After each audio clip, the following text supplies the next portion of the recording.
Ah, yes, there's always one little thing I have to worry about, like sound feedback from my laptop that monitors my stream. We're good now. 21st Century Jedi here. Hope everybody's doing well. I am doing okay tonight. Looks like I'm all right, set to go there. Mute that there, make sure you got no feedback. So, here we are today. And first of all, I hope everybody's doing well. Um, I'm doing okay today. I've finished up the third of my 3 interviews for this week.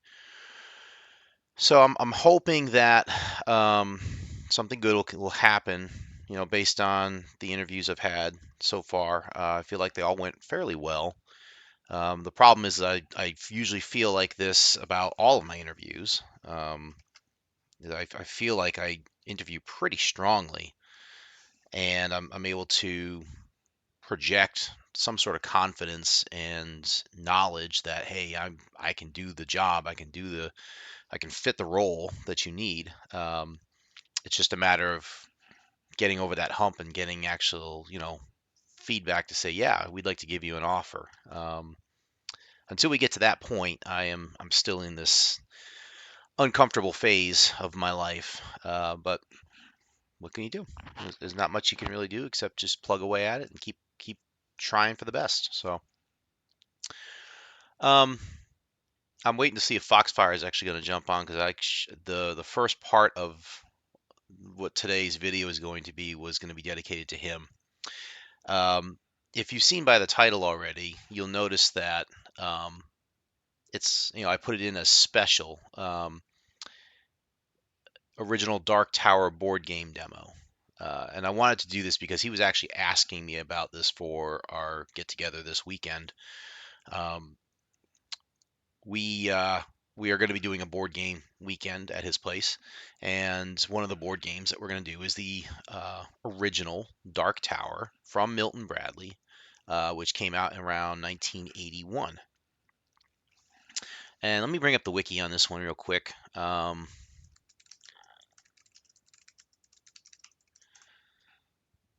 So it came out in 1981. It was Milton Bradley.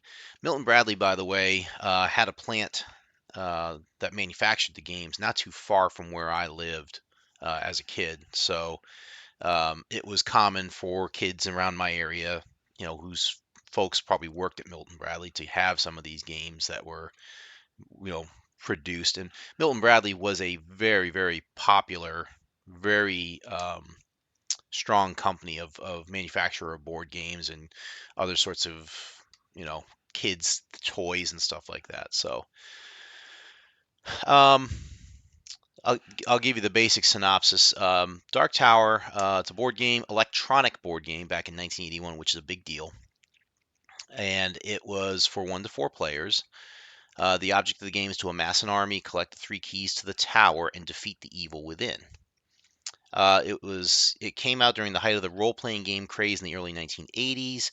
Advertising for the game included a television commercial featuring Orson Welles, and I have seen that commercial in the past. I do recommend checking it out on YouTube if you get a chance. It does try and enthrall you in it. But the other nice thing I love about that commercial is it brings out the artwork from the game itself that you can see on the actual Dark Tower, and that comes throughout the artwork that you see on the original box and in the game manual and all that. It's the artwork is incredible. I've yet to see, even to this day, something that can really rival it because it had its own style, and it was just so. When you look at it and you remember the game from that era, it just takes you right back, you know. Um, so the game itself consists of the battery-powered center unit, which is called the Dark Tower, and this is the Dark Tower.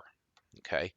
Bear with me as I try and make sure I keep it into focus and stuff. I'm going to, in fact, zoom in my camera on this when the time is right to turn this on. I'm going to put this down here for now.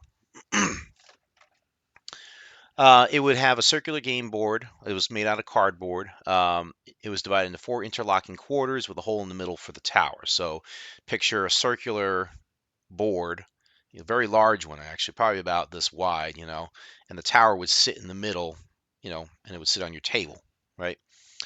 You'd have cardboard tokens, plastic flags which go into the board, playing pieces, locations which are placed in holes in the board. They were like little plastic shells that would just plug in using pegs into the board itself.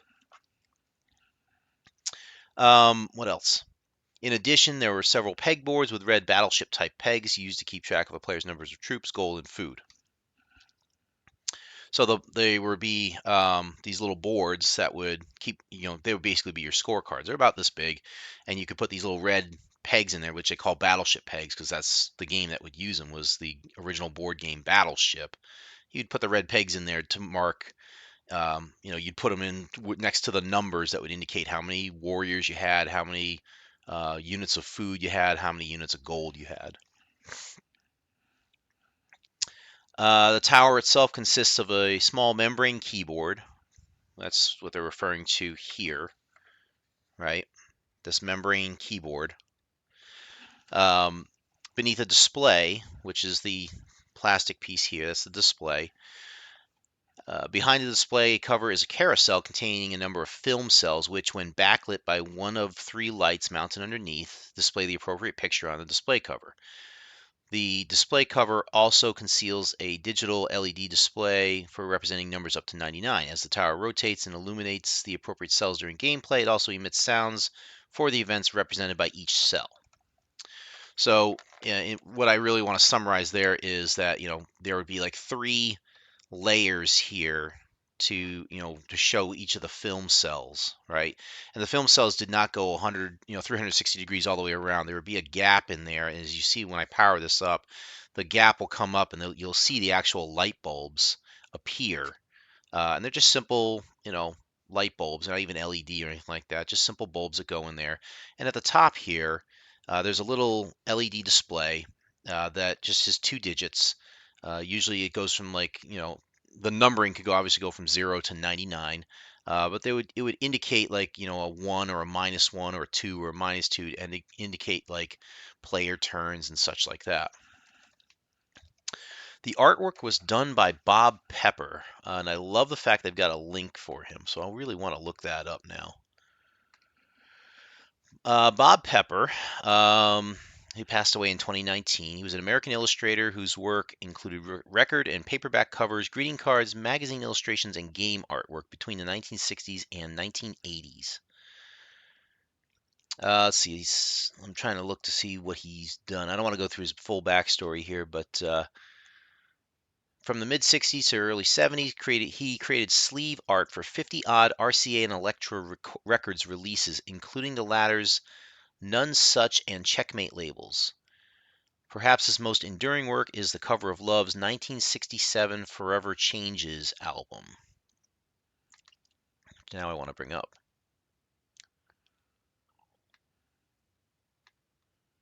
Yeah, it kind of looks like his work. It's almost like it's a combination of like watercolor and magic marker. That type of color saturation that you see. Let's see what else. He also produced paperback cover artwork, including for the Valentine Adult Fantasy series.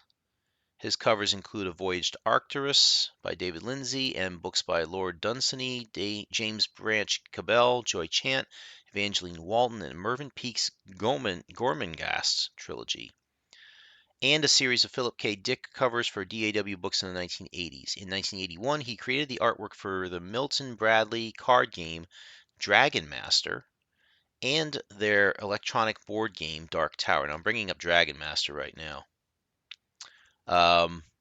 And you can, like, I'm just looking at the artwork on that one, and I can tell it's him because it's just, again, he has an amazing style. I don't even know how to describe it. It looks Renaissance. It's amazing.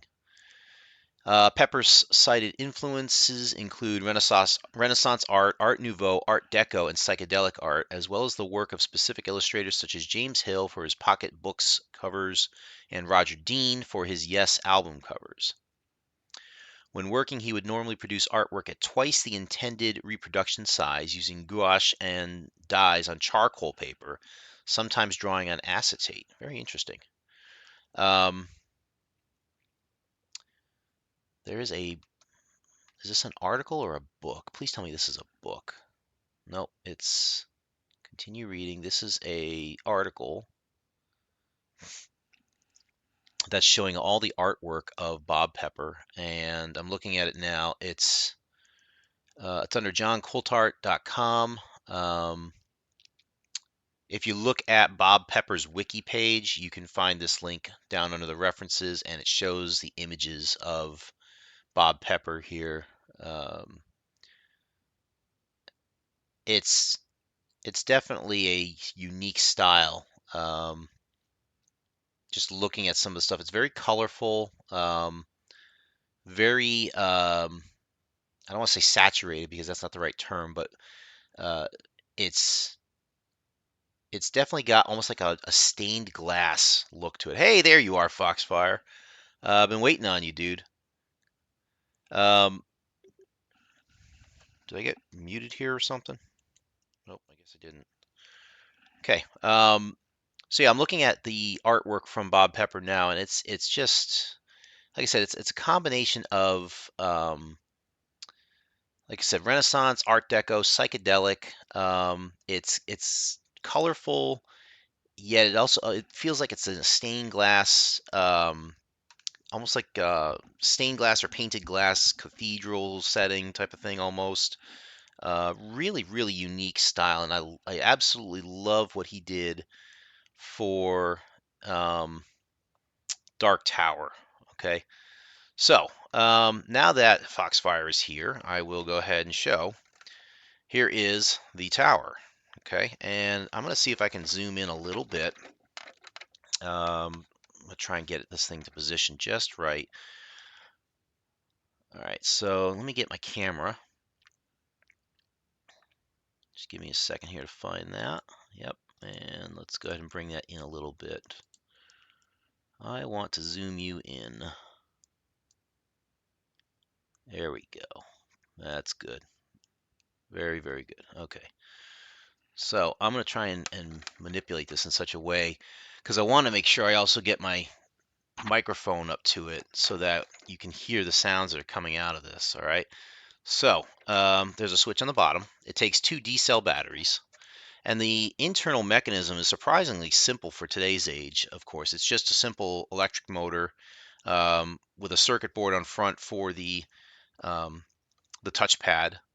That's connected up to it, so you get the inputs in. It's really just logic circuit, simple logic design programmed into the circuit board.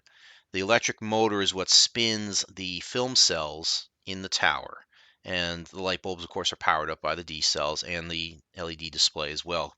All that connecting into the logic board, knowing exactly how to move the cells in such a way to indicate the event that happened on the board.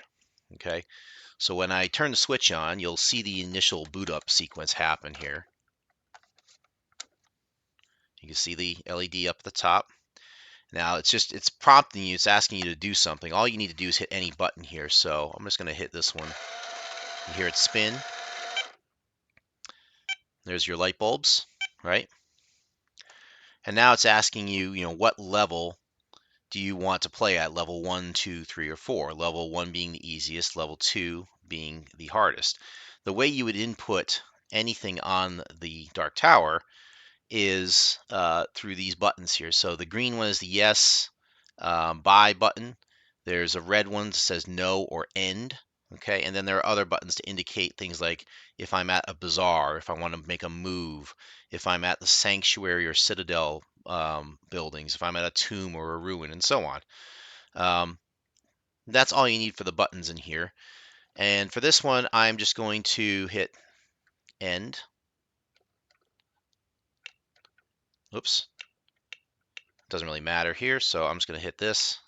And now it asks me how many players do I want, P1. So do I want just one player?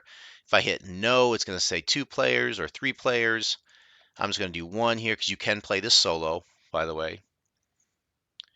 I just told my wife that I am seeing firsthand the original tower is working. Yeah, I was kind of hoping you'd bring her down to watch this because, I mean, this is pretty, momentous here.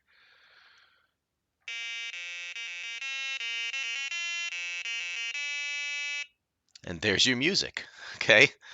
So then again, you would do something on the game. So in the original game, you start at your citadel, and you would make a move on the board, and then you would tell the tower, okay, I made a move, and now it's going to tell you what happened on that move. In this case, it was a dragon. That's kind of hard to see, unfortunately. Um, so unfortunately, the artwork is really not coming through on this like I wanted it to. But you can see as it's making the logic and figuring it out, it's rotating the film cells in the tower to show you the individual cell. Like in this case, it showed you the dragon, right? Uh, it gave you the sound effect of the dragons, that loud screeching sound, and then it showed you what you had left in terms of warriors, food, and gold, and so on. Okay, because the dragon, that's what they'll do. The dragon will kill warriors, take your gold. Um, so at the end of your turn, this is the -1 that says this is the end of your turn. And then you would hit the red button to say that's the end. But before you did that, it was important to use your scorecard to remember, okay, how many warriors did I have left, and um, how many gold did I wind up with? And on this, you could also do a repeat. This little gray button here, this is a very handy one. You could always do this. Let's see if I can do it now. Tells you I had 8 warriors left and 23 gold units left, or bags of gold, I guess they call them. And then you would just hit end, right? And then you could just like do something like the bazaar. If like I move to the bazaar,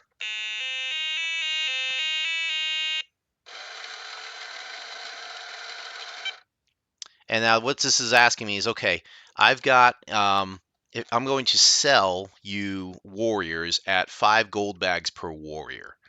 If you want to buy warriors, you would then decide, okay, do I want to haggle with the merchant, or do I want to just start buying them? In which case, if you hit the green button, it would be um, how many you want to buy.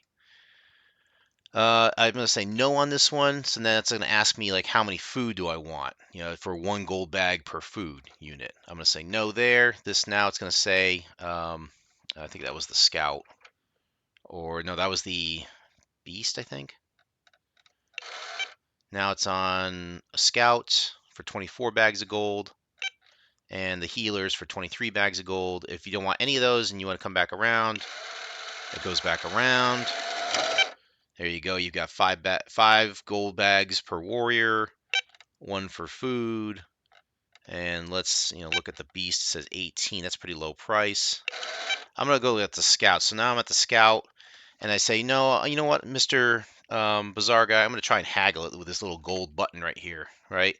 So you get about a 50-50 chance of getting the price lowered if you go into that. So if I hit this now, either it's going to show me the new price of the scout, which would be 23 bags of gold, or it's just going to say that the bazaar is closed. See, so there we go. We haggled it down to 23 bags of gold. If I choose the green button to purchase it, now it says only I have no gold, but now I have a scout. And the scouts and the healers and stuff, these all do different things in the game. So for example, you can run into events in the game, like for example, in one of the events you can run into is that you get lost, right? And when you get lost, you actually wind up going back to the square you were on, and you lose your turn basically. With a scout, you manage to keep the spot that you move to, and you get to keep going. So you actually gain a turn in a sense. So it's helpful to kind of help you get around the board quicker. A healer, in some cases, you can run into a plague, in which case you lose 2 warriors that turn. With a healer, you actually gain 2 warriors instead of losing 2. It's kind of strange logic, but for the game mechanics, it works actually very well. So you have to kind of play this, trade-off between like, okay, I only have so much gold. I only have so much food and so many warriors, so I have to build up my army. I have to maintain gold. Like I can only carry so much gold. There is a limit as to how much gold you can carry with your warriors. That's why a beast is useful to help you carry. I think up to 50 bags of gold or something. I got to look at the directions, but and then you have to make your decision. Do I need a scout, or can I live with the number of times I'm going to get lost during the game? Do I need a healer, or can I live with the plagues? And there are other things too. There's a sword to kill the dragon. There's a Pegasus that you can sometimes pick up, and that'll help you fly across the board to get through it quicker. And again, the object is to try and find the 3 keys, one in each other kingdom other than your own, and then use those 3 keys in the correct order to get into the tower, to storm the tower, and beat the brigands that are there. And the brigands, of course, are the enemy in this game. That's why you're building up an army. And you fight the brigands throughout the game as well. Like you'll encounter them either in movements or at the ruins or at a tomb. Like it'll creak open the door. In fact, I love this part. If I go ahead and I click on Tomb Ruin, right? And again, this is 1981 technology, right? But if you look at that, if I'm hitting Tomb Ruin, listen to this.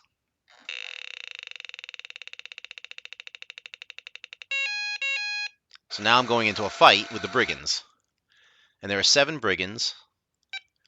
There are 7 of my warriors, 7 brigands. So now it's telling me I'm losing. So I've lost a warrior again. Now I'm losing that. And now 6-3. Now I'm winning. There's only 1 brigand left. And now I've wiped out the brigands. So I gained 13 bags of gold off of that. By going into that tomb or ruin and fighting the brigands, I gained 13 gold, which I had started with 0. So that's a good gain, right? So I hope that's a good demo for you folks so you can see what Dark Tower is. Again, I highly recommend playing it if you get a chance. I highly recommend taking a look at Bob Pepper's artwork. In fact, if I have the opportunity, if I can do this, I don't know if I can do this or not. I was trying to see if maybe I can show the video. Let me see if I can find it. Just bear with me.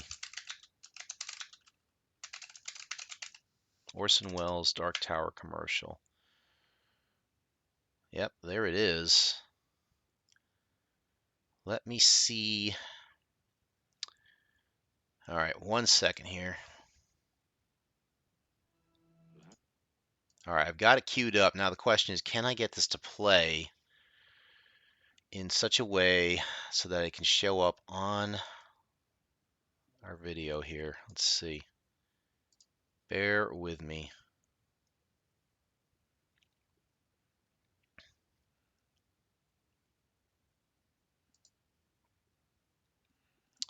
I think I need to put an input for this one, so let me see if I can throw one in real quick.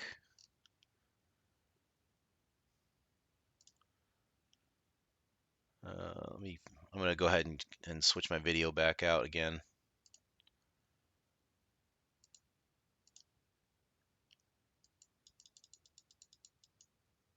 Apply that, say okay there, all right, and then that should be okay. Will you stop? All right, and now I need to add a source. Let me throw in a web browser source real quick. New one. Let's call this one. Yeah, just call it browser. No, that's not good. Hold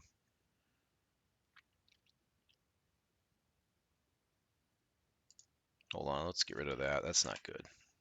Yeah, let's try another one.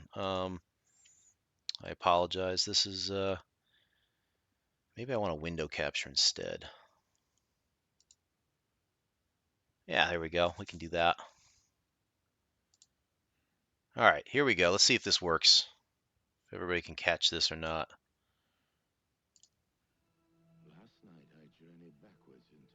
Nope. Sorry, folks. I'm going to restart this. This is way too big. All right, hold on. Let me start this over. Here we go. Last night I journeyed backwards in time to the medieval world of Dark Tower. In this amazing game, I had to find 3 keys, lay siege to the tower, and defeat the enemy within. Each move was a challenge. The computer kept track, giving me secret information, pictures, sounds, surprises. Then, ahead of my opponent, I made my move. The battle was joined, and I was victorious. Dark Tower. There you go.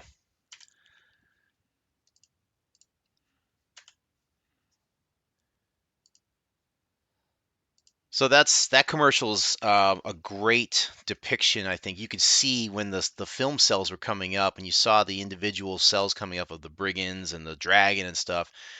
That's the art style I'm talking about by Bob Pepper. Really, really incredible stuff. The wife was watching you showing the tower. Excellent, good. So I'm sure she's happy. I'm sure you're happy as well. So all is well with the tower. We should be in great shape for Saturday. I'm going to put it away now. Again, for those who are watching this, I highly, highly recommend um, A, if you get a chance to play Dark Tower, the original board game from 1981, I do recommend playing the actual board game if you can. If not, the best alternative I can find, there was a good iPhone app at least. It might have been on Android as well. But there was a iPhone app called Dark App for I think it was called App for Dark Tower actually, and it's a pretty faithful recreation of the Dark Tower itself. Um, you don't necessarily have to have the board to play that. If you have just the iPhone app, you can play the whole Dark Tower game because it does simulate the board in there as well. It's a little wonky by today's standards, but it still plays well. And if you can get it to work, if you can find it, then cool. There may be some newer ones out there that recreate that. I don't know. I do recommend also to play its sequel called Return to Dark Tower. I know Foxfire loves talking about how the new Dark Tower can be such a jerk. And after playing it a few times, I can certainly agree with it. The Return to Dark Tower is a much tougher game than the original, but is also a little bit more complex and it is challenging, but it's also fun to play as well. Um, as you can imagine, it's got much more modern technology, so it's actually using like a tablet for showing you display stuff as well as the tower itself. The new one actually spits out skulls from it sometimes, and as part of the game and everything, which is very interesting. And lastly, check out Bob Pepper's work. I don't have a website for him, unfortunately, and I'm curious to see if I'm gonna try and go down the rabbit hole. But basically, Bob Pepper was the one who did the artwork for the original Dark Tower. And when you look at the cells and look at the artwork of the game itself, it's just spectacular. Like I said, it feels like you're in a church looking at this stuff sometimes. So I definitely recommend checking out some of his work. He did some Philip K. Dick novels. He's done Voyage to Arcturus. There's some other novels, some record albums that he did cover artwork for from the 60s and 70s. And you could tell it's that combo psychedelic Art Deco Renaissance style that he came up with that was it's just incredible. I really don't have any enough superlatives to say about it in my opinion. So anyway, so that's that. Now that we've got that, let's go back over to our faithful party here and resume our adventures. Now, I did go into this game earlier and I leveled up everybody who could level up potentially. We've spent out almost all of our platinum at this point. I think Amelina is the only one who has platinum. However, she is now a 4th level cleric, which doesn't get her any better spells other than the 2nd level, but now she has more of the 1st and 2nd level spells. Um, I believe I leveled up. Whoops, I'm going too far here. I believe I leveled up Ranulf as a cleric. I believe Toros leveled up as a fighter. Hatherall leveled up as a magic user. In fact, I think everybody who could level up as a magic user did so. Um, Unfortunately, the hit points weren't kind to Hatherall, so he's going to wind up staying in the back.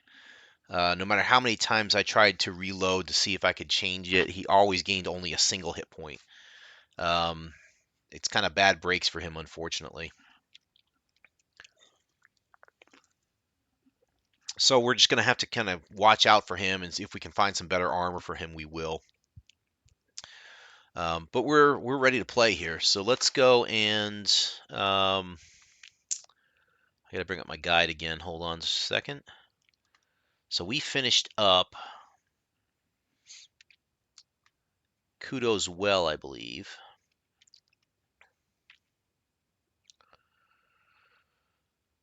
Oh goodness. Where is this place? Not Podal Plaza, not Mendor's Library. I think Mendor's Library is next. We did Kudos Well and the Catacombs, so we finished that up. Um, I should go to see, while we have a chance here, I should go to the town hall just to see if we can get any additional rewards.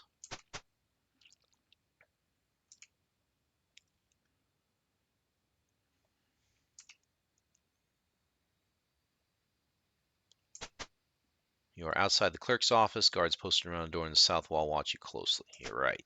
Gotcha. Let's go talk to the clerk. I think we might get a reward for Kudos Well, which I didn't pick up earlier. At your entry, the council clerk begins looking through a stack of papers. Before I can offer any commissions, I must see if you are due a current reward. The clerk speaks. The council has awarded a bonus for your eliminating Norris the Grey. Here is your reward. Yes. Nice. More experience points, treasure. Beautiful. Let's share the money. That's it. All right, so let's view. I believe. Oh, detect is on. That's right. Let's leave that alone. So it looks like everybody got a share of like 20 platinum and 51 gold, I believe. Cool. I didn't see any magic items because obviously they wouldn't dump those out. So excellent. Let me see if were there any gems.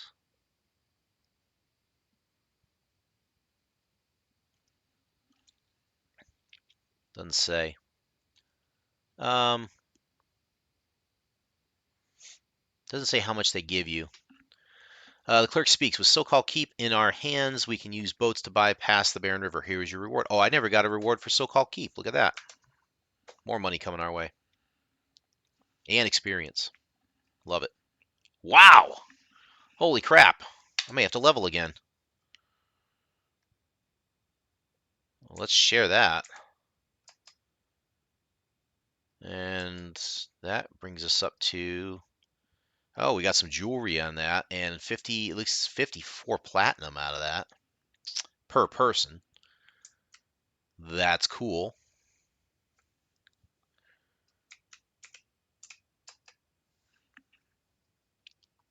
Interesting. I don't think we're going to get any more.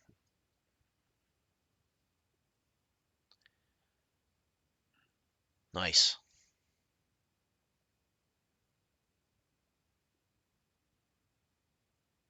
The clerk shuffles through her papers on the matter of commission. She says, I can offer the following.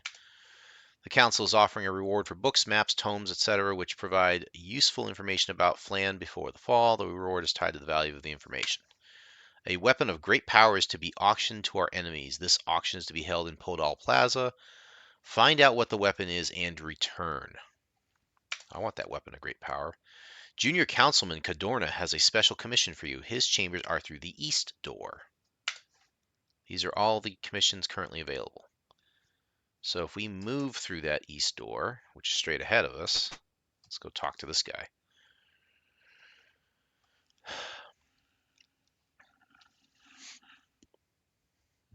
Oh, look at this guy. He's pretty smarmy. When Old Flan was overrun, a family treasure was hidden in the western building of the textile complex. The faithful servant sent to fetch it never returned. The complex is just south of Podal Plaza. Bring the treasure to me and you will be well rewarded.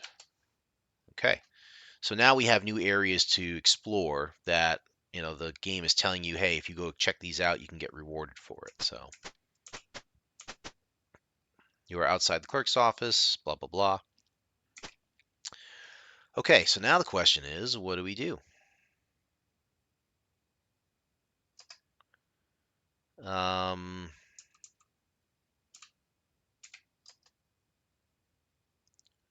she has a ton of experience.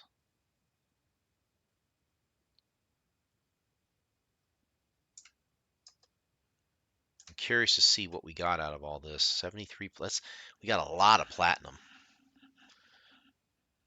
A lot of platinum. That's crazy good. A jewelry here, so we could probably trade in the jewelry. Um, it's 11:20 now. Hmm.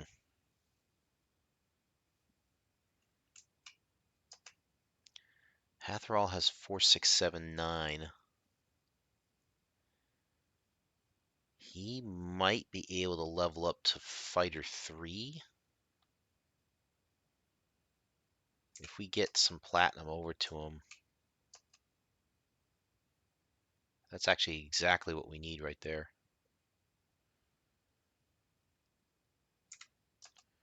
Let's try something. I'm gonna do a quick save. Oh, I almost forgot too. I have something exciting I want to announce here as well. And this is going to work out very nicely, I think. So, I mentioned in yesterday's, or not yesterday's, but Monday's stream about covert action that kind of came up as one of the retro games to try. I did find covert action. It is abandonware, but it also is on Steam for a couple bucks if you want to try it that way. Somebody bought the rights to it, and now they're reselling it basically for a couple bucks. Your call as to what you want to do. I found the game and I started, tinkering with it today, and I'm like, okay, this is good. This works. So covert action. I am going to try to stream that tomorrow night, and I'm excited to do so because I had an intense amount of fun playing the game originally, and after picking it up again just for a few minutes tonight, it just rekindled all that excitement. So I'm really, really looking forward to playing this tomorrow night, hopefully as a stream. That will be stream number 98. Okay. Stream number 99 will be on Sunday, which will be, again, probably privateer, right?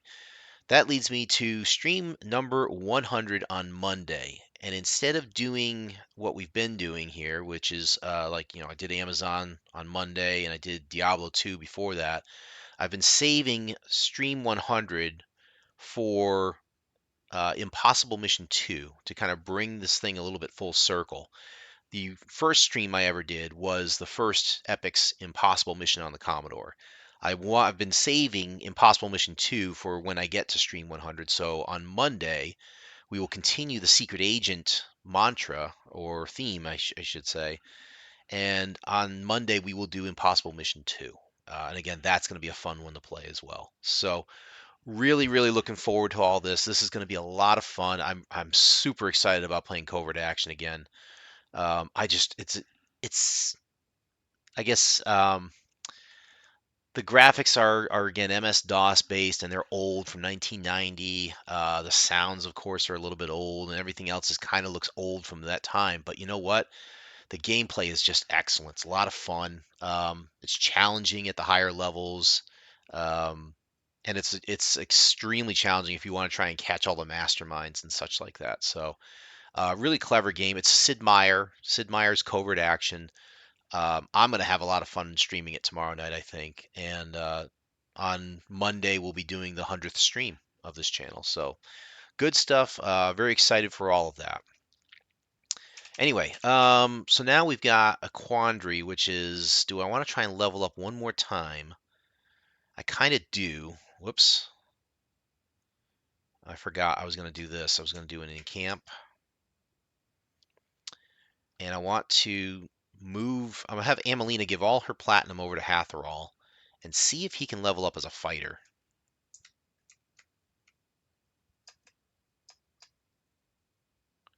Because I really want to get him a few more hit points. She might be able to level up as is, but she's already pretty powerful at level 4. Um, I'm willing to kind of wait a bit on her. Let's just see if we can do this. I mean, it's possible she could level up now, even with all the other platinum that we have in the party. And the jewelry that we gained as well. Let's double check to make sure he has enough. He should have exactly 200 at this point. Yes. So we're good. He's got a Thaco of 15, which is pretty interesting too. And I think Amelina only has a 16.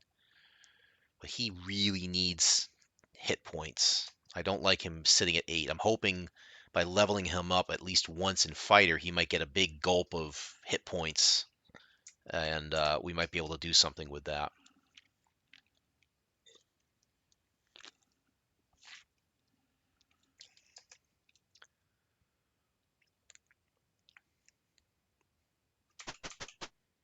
All right, so this is... Hold on, come on. Yes, yes, I know. All right, so this way. Wait for the text to come up again.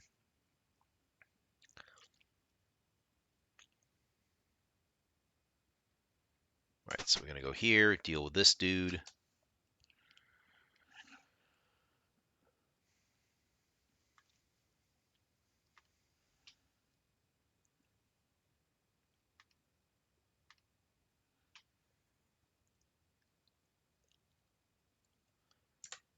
I do not wish to deal. Why is this not going? I do not wish to duel Robert Goulet. No, I do not seek a partner for my adventuring Robert Goulet. And I want to move to this one. All right, let's see if he's got enough. I don't think he does, but we'll try. Yes, let's train him up. Be great if we can level him up just one time and get a good chunk of hit points to help him out. I don't know if it's going to work, though. He may not have enough XP, but I'm going to try it.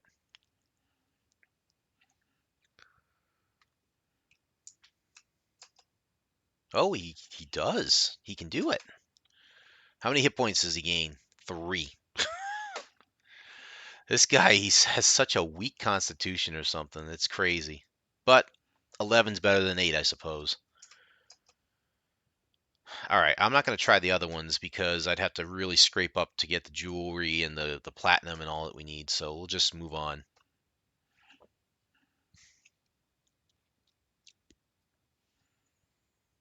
So now I need to bring up my maps. We are going to need to... I've already done the encampments and the spells for our party.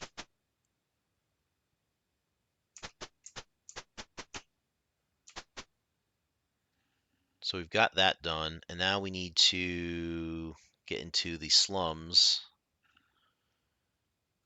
which I believe are to the west here.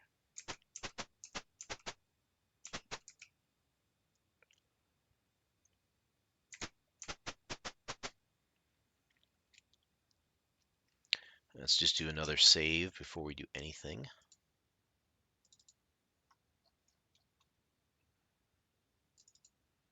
And we'll save that there. And we'll start heading in. And we're going to need side 2. There we go. Okay, so we're going to go through the slums. We're going to go through Kuto's Well, which is directly to the west. And then I believe the next step is... What now? Podal Plaza, or Mendor's Library is to the south, actually. So hold on just a second. I'm going to, while this is loading, I will be right back.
Okay, I'm back. So now we are in the slums. We're going to go ahead and kind of blast right through all this. Kind of know this by heart almost. Let's just bash that. And then we have to go, let's see, this way, this way, this way, I believe. Bash that open. Again, bash it open. There we go. And then we got to go through that door. And now we're here. I think we just turn north through this, then west through this, and then this way, and then out.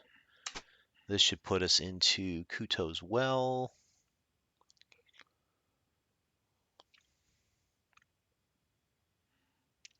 Side 8. Should be this one. All right. Exciting stuff. Very exciting. Okay. Um, I do also want to mention too. I was just looking at my stream stats and stuff, and my channel stats. I have mentioned a long time ago. I'm not trying to do this for money. I'm not trying to do this for followers or fans and stuff like that. Although it's nice if I can get them. Um, I I did notice that I'm not too far away from becoming a Twitch affiliate. I would need to have, I think, 11 more followers, and I think I need to get like five followers on the channel at the same time, um, which is not difficult. It's just I haven't gotten there yet. So those are my goals, over the coming months. I think is to try and continue to build this channel up a little bit, get those 11 followers. We're at 39 now, only 11 to go. And like I said, if we can get enough people on the stream at the same time, and it's possible I could wind up at least being a Twitch affiliate, which might unlock a few things for me here. Sorry, just pulling my chair closer. And we'll see if the channel can continue to grow that way. Like I said, just here having fun, doing the things I love to do, and I hope you guys enjoy it. So, all right, kudos. Well, we are there. We just need to go. Basically, need to run straight down, don't we, to E3, down to Mendor's library. I believe is the next one. Yes. Oh crap. Oh crap. I have to go back. I have to go back. Sorry, guys. I am going to reload. I'm going to reload the last snapshot, and I'll tell you why. Um, I forgot the library has a thing called the basilisk, which if you don't have mirrors on each of your party members, it's going to be a problem.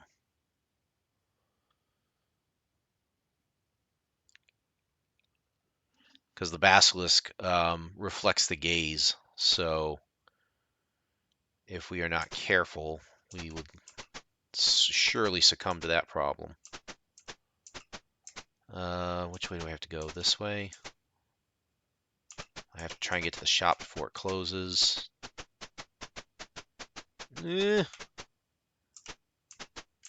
I guess it's not closed at 12:02. It's interesting. I thought the time happened that at 12 o'clock that the game turned to nighttime.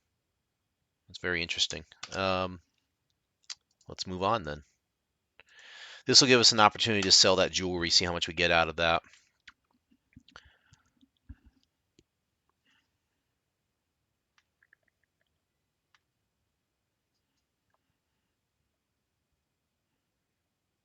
Let's see. Sure. Show me your wares.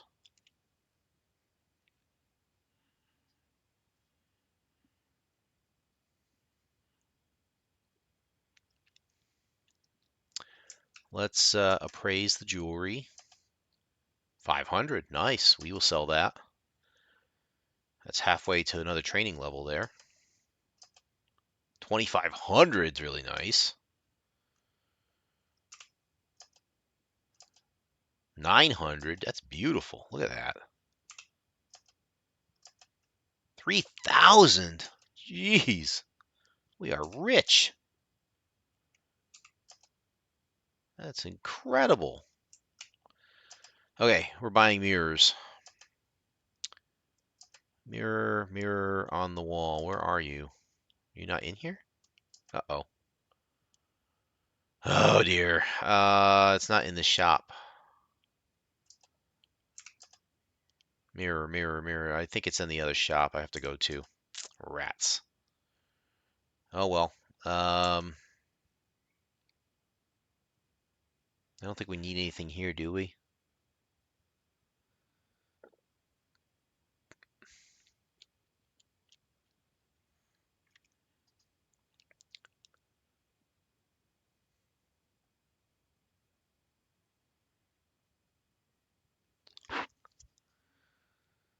I have another problem here, which is the knock spell.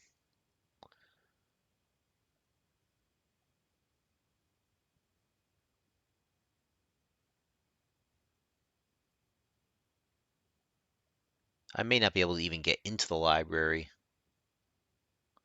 because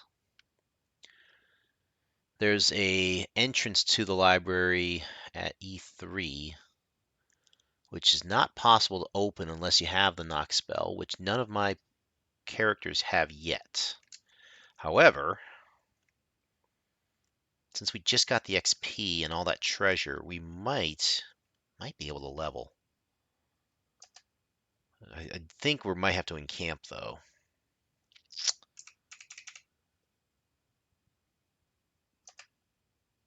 We might have to encamp. Um, Magic user levels are the hardest ones to level up, so I don't know if we're going to have what we need there.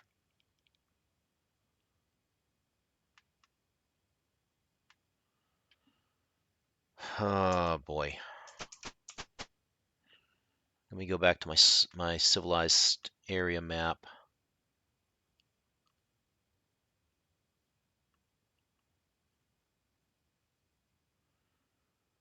Shop. It's not arms and armor, it's the general, I believe. There is a special shop I can check. So we got the armor. What's the jeweler's shop do? Oh, it's a weight efficient store of wealth. Meh. Silver weapons and armor, fine composite longbows. Yeah, SS might be another place to go to here. Um,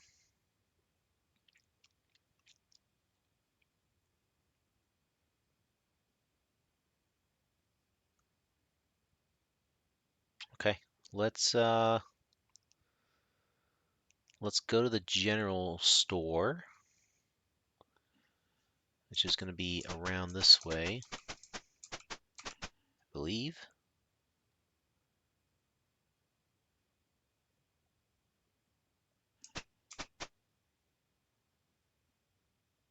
What? No, that's the back door. What the heck happened here?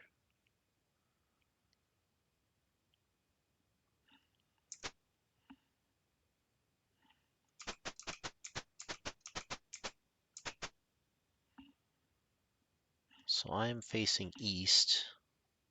Oh, I've got the wrong door. That's why. This should be a general store.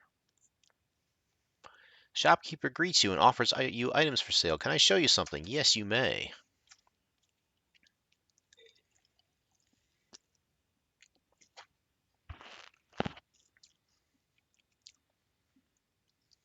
We're gonna buy. Silver mirrors are pretty expensive here.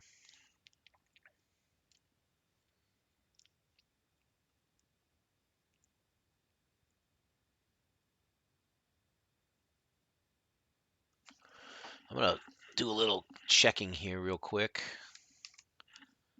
A silver mirror. Um, yeah, so silver mirror might be useful here.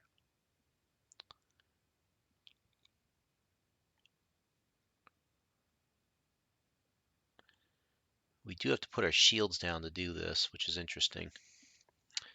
Flask of oil. Do we need any of these? Not really. Doesn't really say you need it. It's a thrown weapon, so it could do 2d6 damage if we really wanted to. Holy symbol.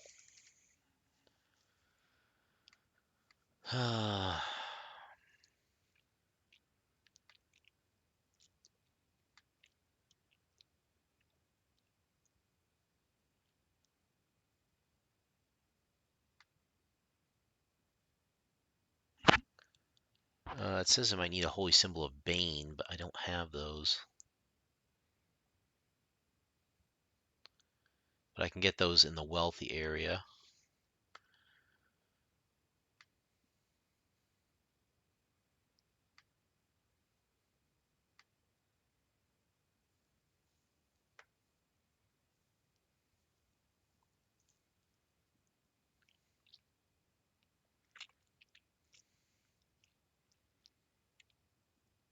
It's possible we may face a vampire later on, which that could affect the holy symbols.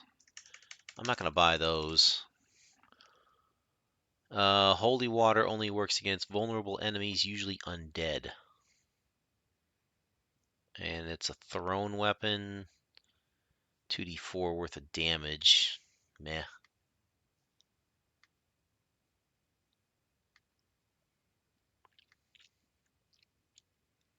Alright, so mummies, the acolytes, the vampires, zombies, skeletons, juju zombie, vampire, giant skeleton,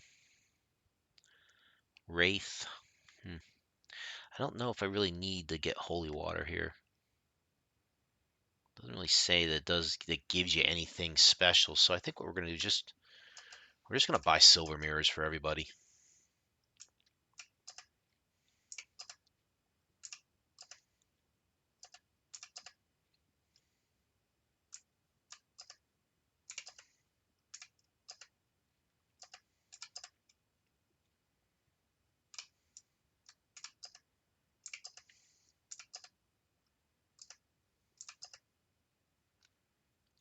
Because I'm pretty sure there's more to it than just the brass mirror. The silver mirror, I think, helps against a Medusa later on in the game.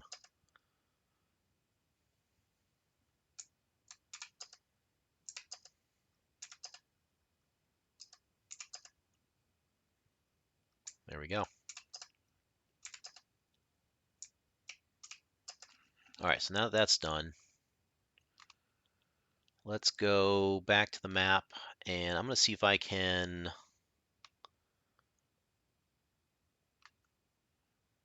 I want to try and get to the other shop that sells special weapons, because they have composite bows.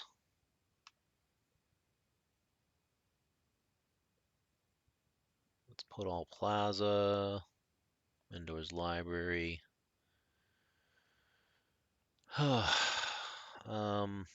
That's the slums. Right, move.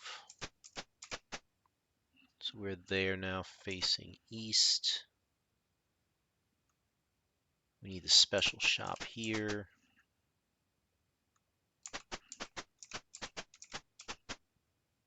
All right. So let's look up composite.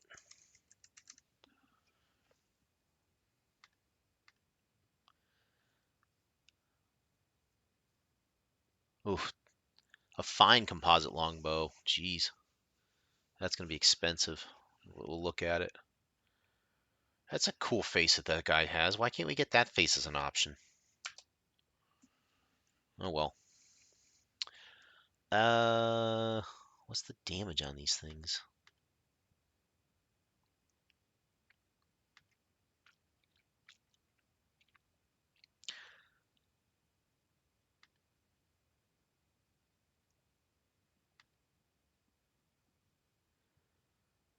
It has fine composite longbows, but they cost a lot.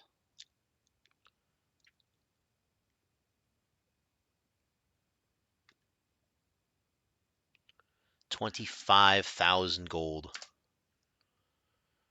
Ouch.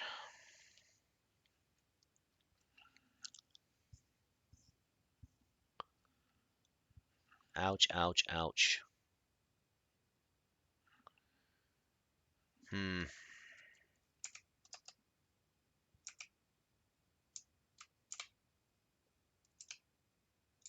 Dare I pool the gold or not? I think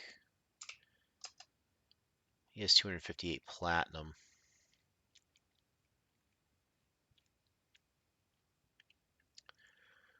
Rats. It would take me 5,000, no, 2,500 platinum, I think, in this game to get just one of those. Oof. What about the silver? Um, that's a buy. Silver long sword. There's only one of them there.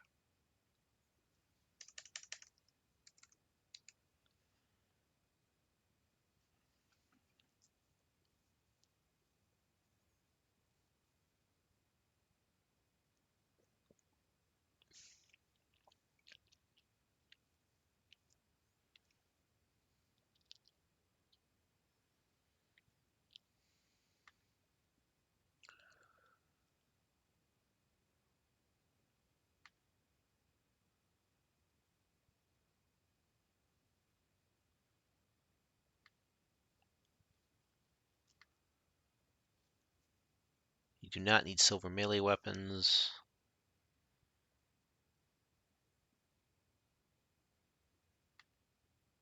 Okay, so we don't really need to buy anything here, it looks like. I think it would be a waste. According to the guide, the chances of us finding something that is immune to both magical and silver, or what is it now? Magical and non-magical weapons, but only silver would be very strange. So I'm going to leave that alone for now. It's going to be very interesting later. Dang, 25,000. All right, so we're going to move on. That's next. What's next? What's next? Let's see about magic user.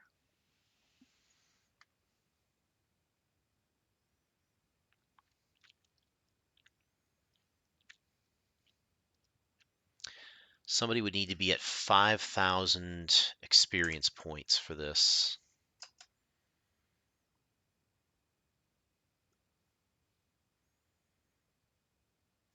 There's Tauros and Hatherall.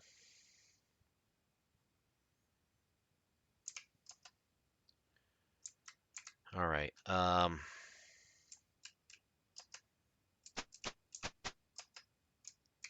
Let's just do a quick trade.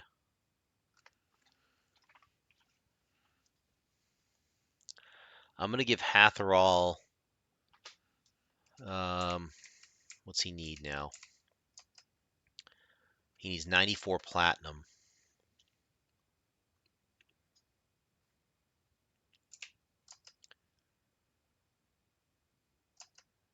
Oh, but he doesn't have the experience. Forget it. He can't do it. So he might as well trade his 106. Who has 5,000? You don't.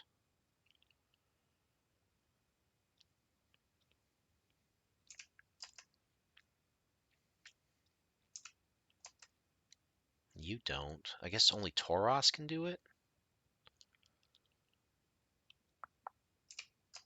I don't know why Tauros has so much experience more than the others. Possibly because he's only splitting among two classes, but still. All right, so let's give. Let's do this. This is a bit painful, honestly. I'm going to trade to Tauros the platinum, give him all of it.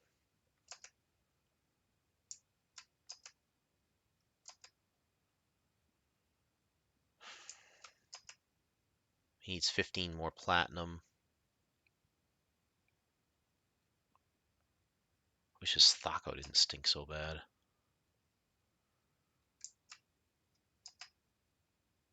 Wow, Faranduil. Trade up some of that, please.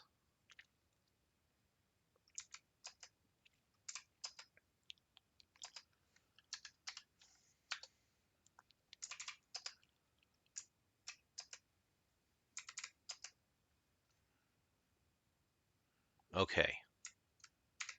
I think I have enough time to get back to the training hall and try to level up Tauros to hopefully level 3 magic user.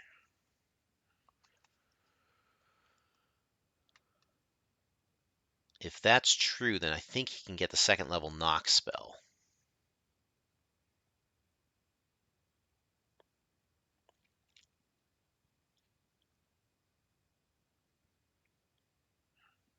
Where are we at?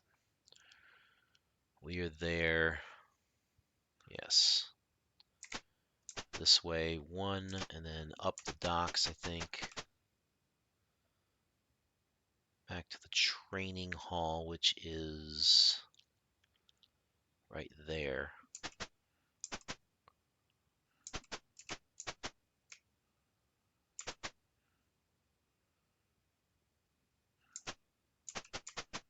Go in the back door. I hope this works.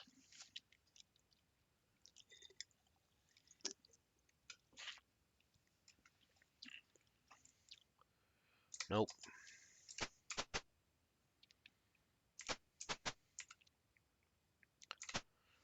Um, just because I'll save it again.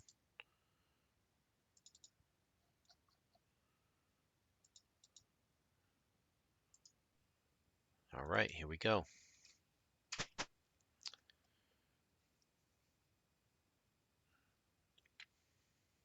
Yes. Oh, what am I doing? He can't train as a fighter. He needs to train as a magic user.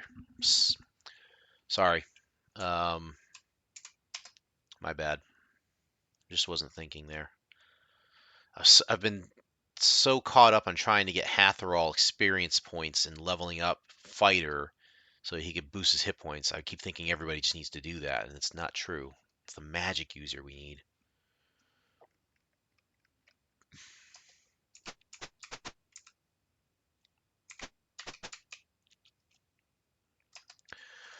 This Robert Goulet dude, he just keeps coming after me.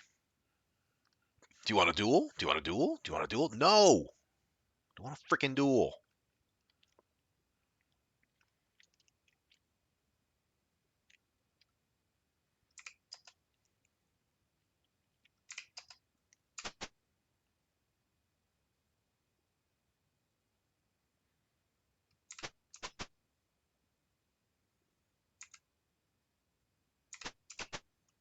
All right, Taras, let's see if you can do this, dude. You're my only hope.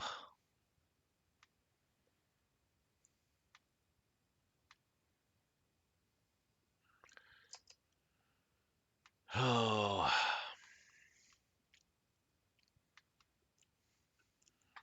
I have to do taxes tomorrow. Taxes tomorrow and fix a car Friday. Yeah, I know how to have fun during the week, huh?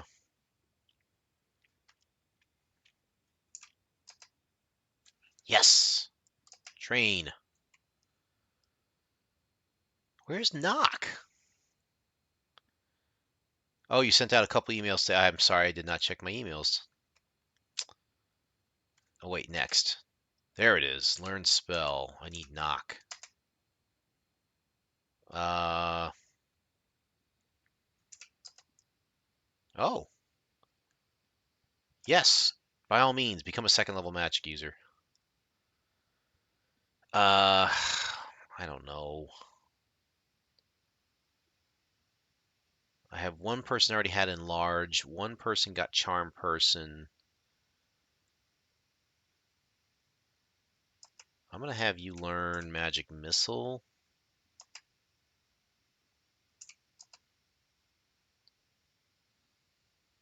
Magic missile, so I can attack the darkness, right?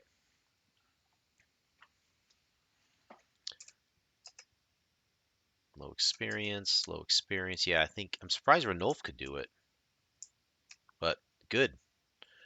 He didn't get any good experience points out of that, or hit points, I should say. But what are you gonna do?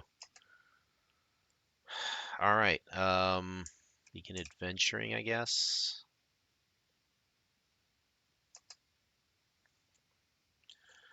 We'll give it a shot.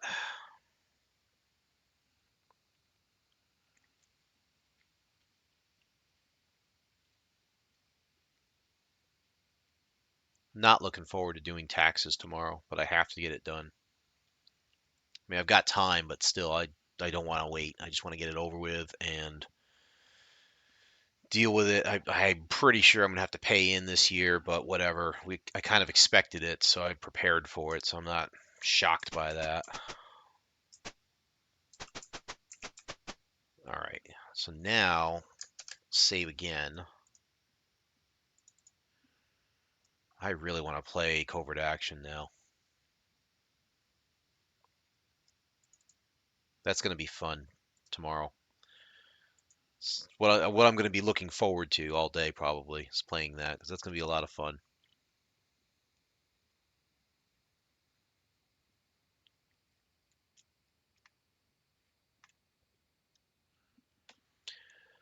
Okay. Where do I have to go? This, no. I gotta deal with this.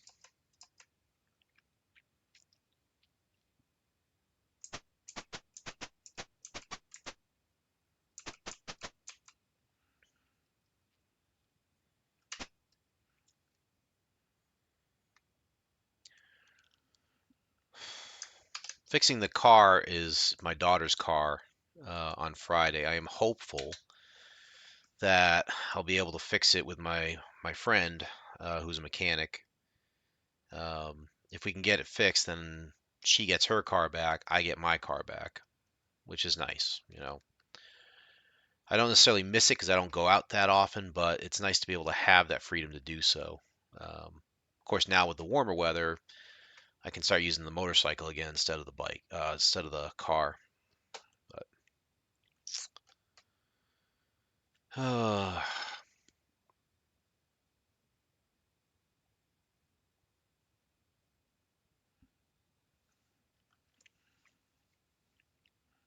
So I'm back here.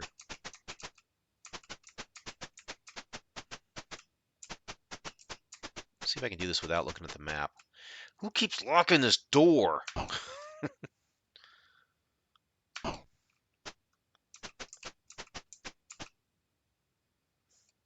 So I am going to have to rest once we get to Kudo's Well. I believe I got to go this way, and this way, this way, and then this way. Yep.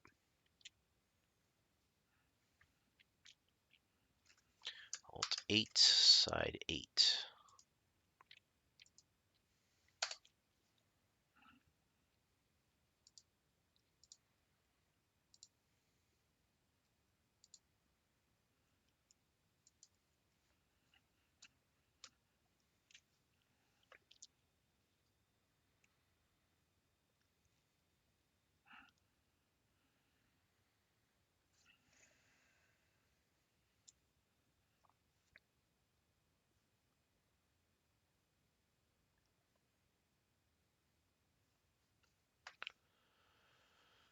Right. We need to go to the well, I believe. Where is the well? It's right down there.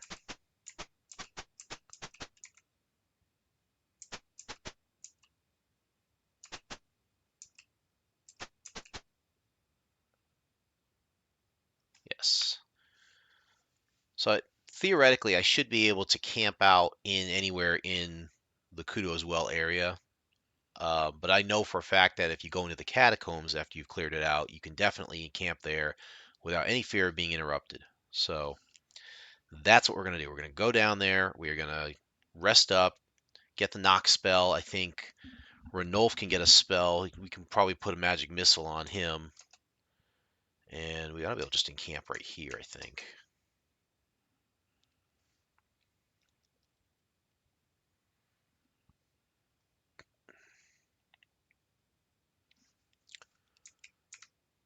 It's going to be these two.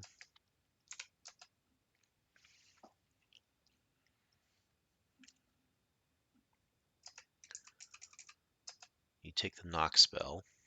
It's crazy how I have a second level spell now.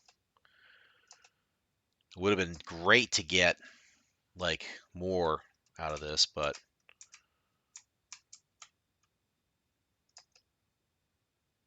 you've got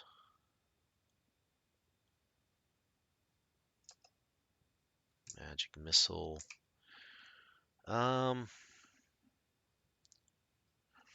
I don't know what he needs, honestly. What do we need in this upcoming encounter?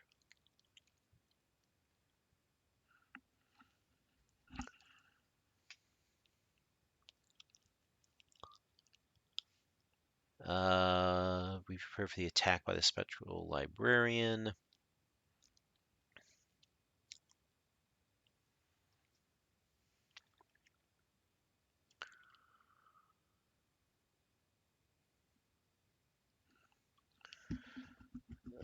He can't do it.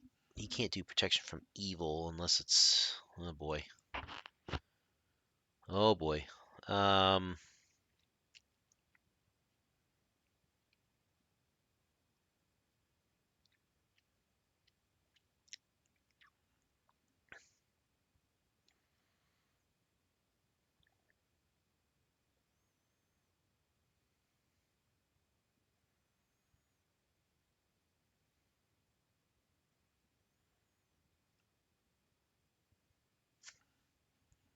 just looking ahead to see the monsters I need to deal with. The basilisk. Uh,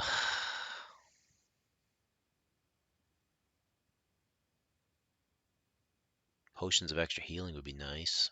Madman.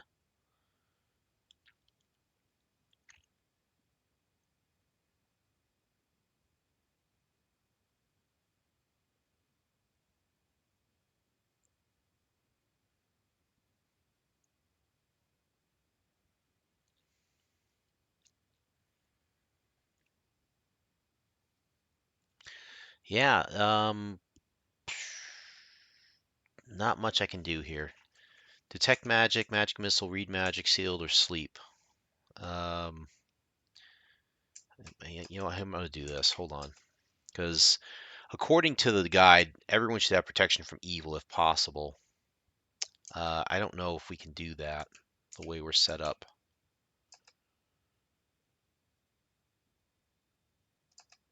I'm gonna have you cast off a CLW.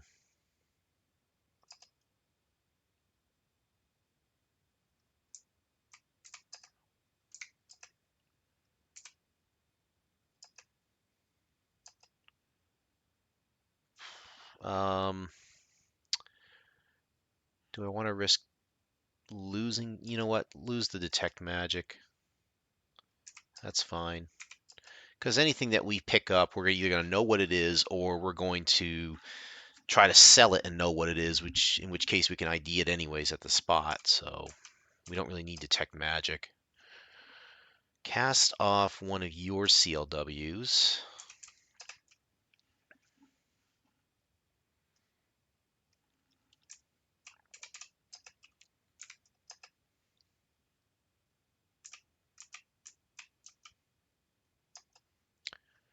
You've got Charm Person and Sleep. Uh, what are we running into? A Spectre and a. Basically, it's going to be a Spectre and a Basilisk, right?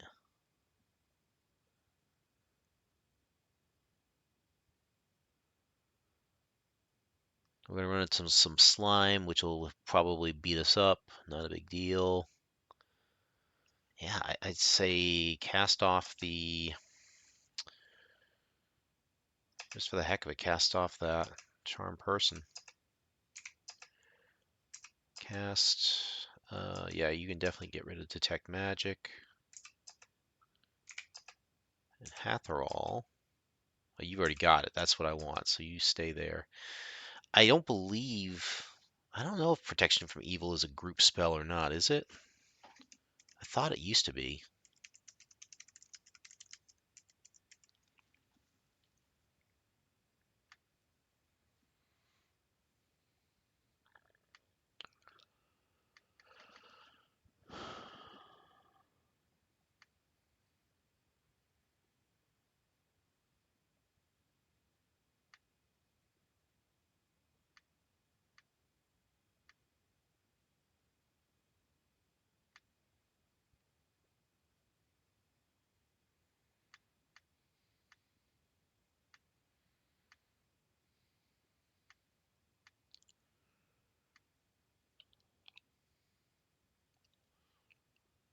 Oh, so there is a Protection from Evil 10-foot radius in this game.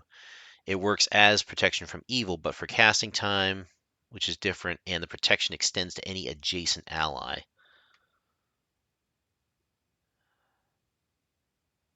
Yes, so Protection from Evil only affects the target, one target.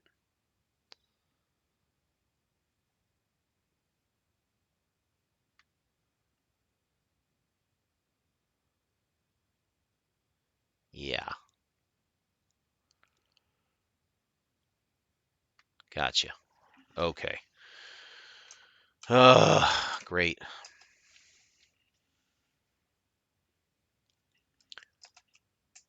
Got to do this though. So what we're going to run into in this library is a spectral librarian, basically a specter, and a basilisk. Now the basilisk we can counter that by using the mirrors in the offhand. It hurts our AC by 1, but we don't have to worry about the basilisk gaze. The spectral librarian, on the other hand, they recommend using protection from evil all around there.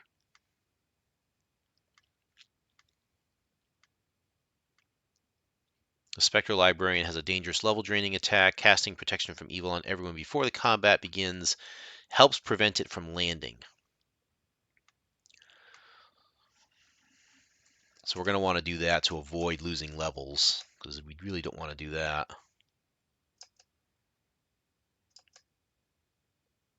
Wait, what do you got? You have sleep? Yeah, cast that away. We don't need that. Memorize. Oh, no. Cancel. Oh, and he doesn't have it. Rats.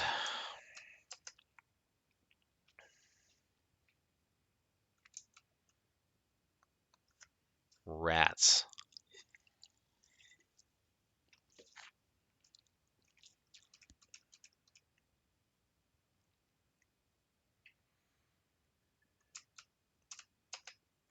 He took enlarge instead of the protection from evil. I might have another magic user that has a problem with this here, so we'll see. Read magic, shield, sleep. Take the detect magic back. Why not? Oh, this is going to be bad.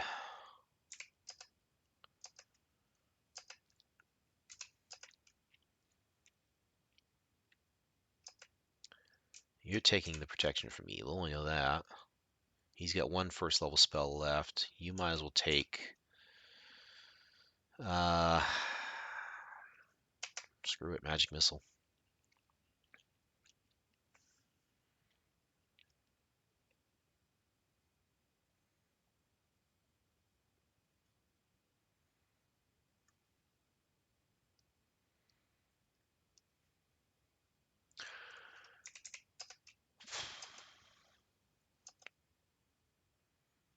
Attack the darkness. You've got charm person, tech magic, read magic.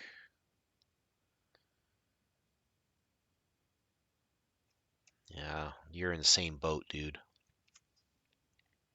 You are in the same boat. You might as well take shield.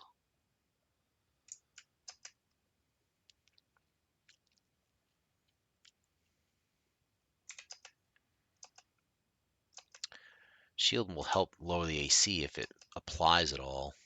Who knows?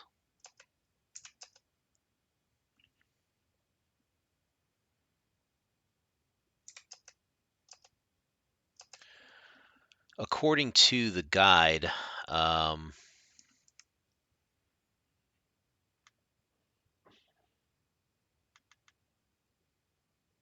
how there's like noises outside my door, just throwing me off here. Target receives a -2 bonus to AC into all saving throws if attacked by any creature of an evil alignment.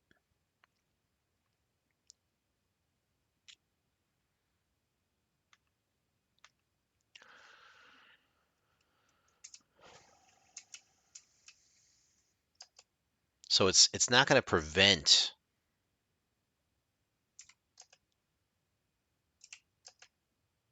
He's good.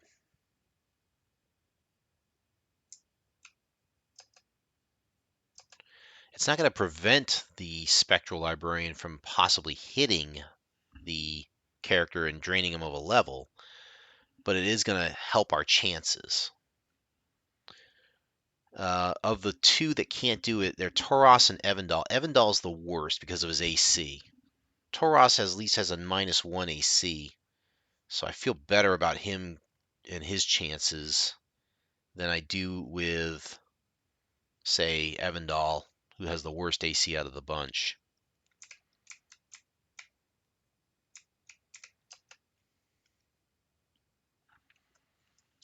All right, back to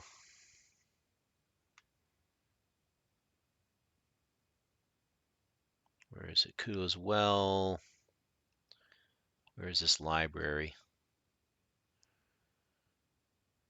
We need the entrance to Mendor's library.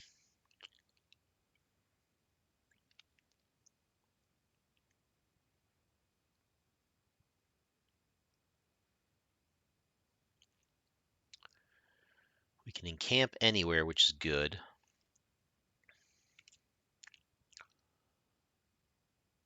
We can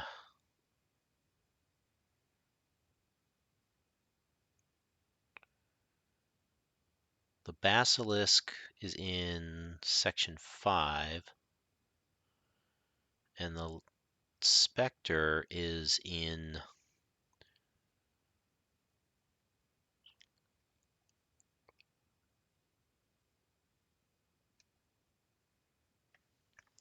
It's probably going to be outside the library, actually, if we try to leave.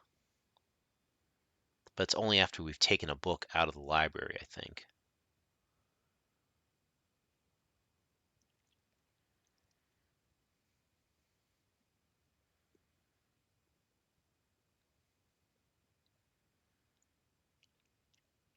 Okay. Um, I think what I want to do then is let's... The chances are high we're going to hit the basilisk first, which needs the mirrors. So let's set that up now.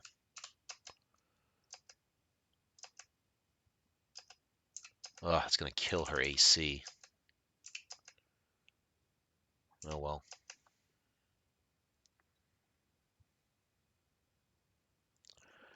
This has to be done.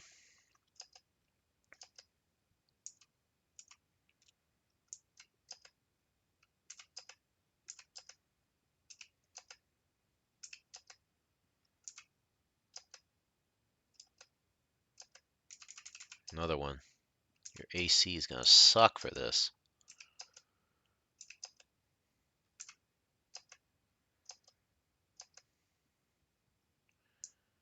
Um,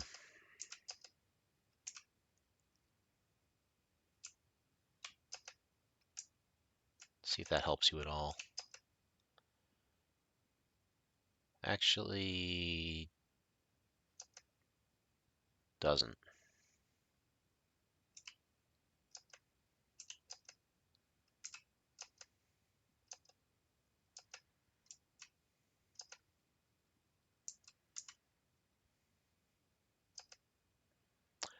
And since that, you need to have a longsword on. Because you can't use a bow while you're holding the mirror.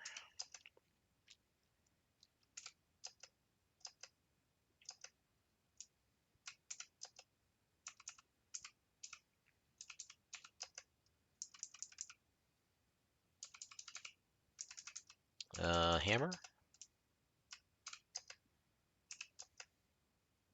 E You know what? Let's go for the home run ball with you.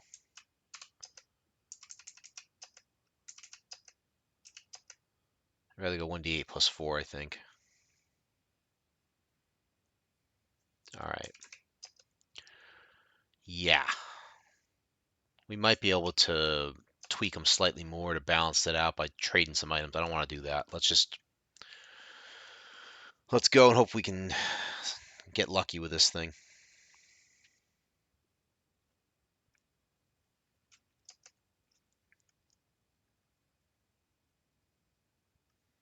Yes. We are going to save this.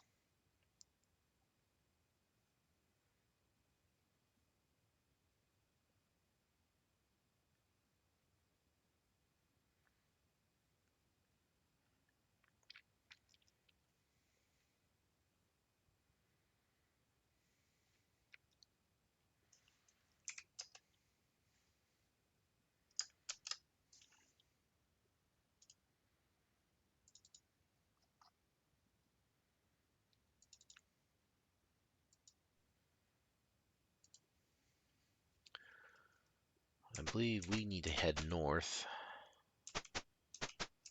And just head this way. Nope.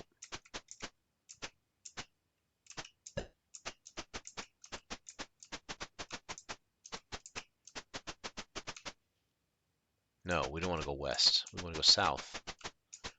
What was I thinking? Uh,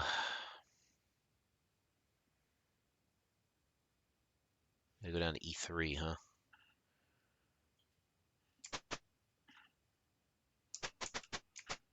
There's the wall.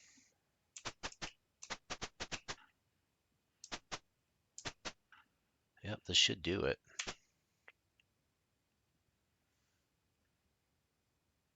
Side 2.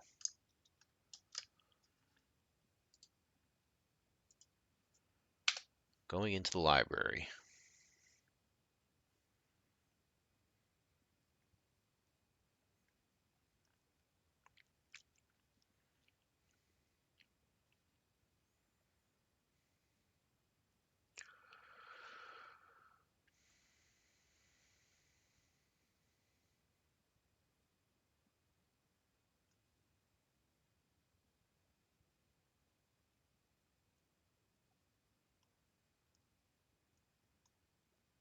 Still loading. All right, here we are. We are at Mendor's Library. Mendor's Library is one of the foremost centers of knowledge in the Moon Sea region before Flan's fall. In Flan's last days, Mendor tried to build up knowledge to thwart the fall, but failed. The monsters don't know what to do with the books, but the boss does want the information therein. But the flight of the dragons 2 years ago seriously distracted him. The council now seeks to recover this lost knowledge. Before we come here, equip as many party members as possible with magical weapons and mirrors and have the knock spell prepared.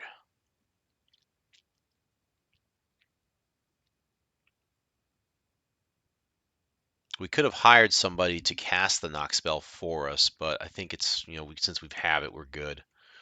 We just ran into a wall. Search for 2 books, 3 books, then the value books will also each give you a journal entry. Also have to defeat the basilisk. Yeah, so we have to get a bunch of stuff, and we have basically only 2 monsters to kill here. I don't know if we're going to get through both of them tonight. We'll try. Where does it say to go first? It looks like there's an outer area here. That's the doorway to the library right there. There's also a back door. But I think we should just go straight on in, I think.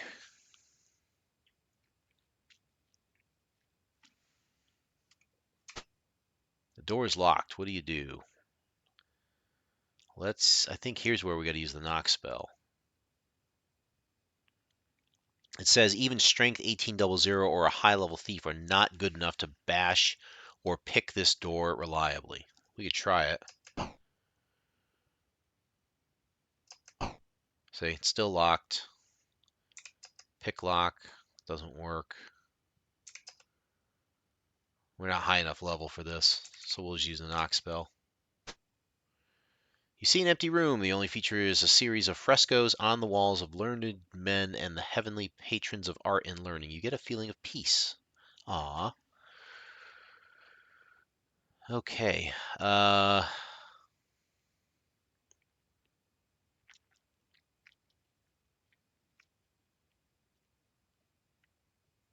What do we want to do first? I guess we want to fight first and then worry about clearing things.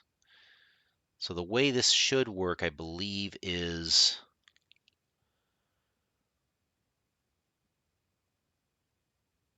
we're going to beat the basilisk. We'll encounter a madman, which we don't need to worry about him. Once we're going to encounter some kobolds who are going to surrender. And then the only other thing to worry about is the Spectre, and he will only attack us after we leave the library. So, why don't we take care of the Basilisk first, and then we'll just clear this whole area. So here, now we have to go this way. All right, here is where the Basilisk is going to attack us. So, we have the mirrors up. We're not casting protection from evil. Let's just do one last save before anything happens.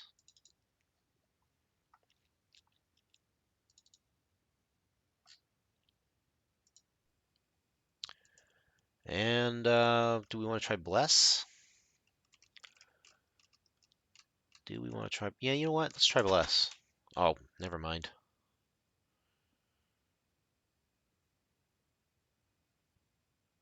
Let's we're gonna go into the fight already, aren't we?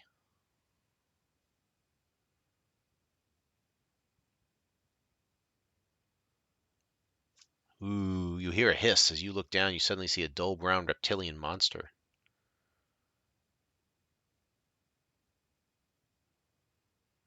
Alright, let's try and do it without Bless. Then we'll see what happens.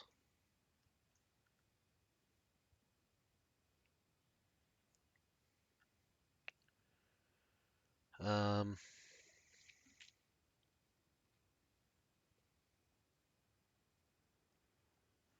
Here we go.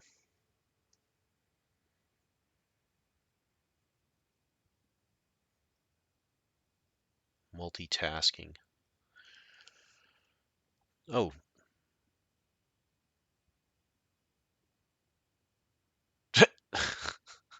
What is going on here? Oh, that's hilarious. We reflected the gaze back and it's turned to stone. Uh, Done? Quit?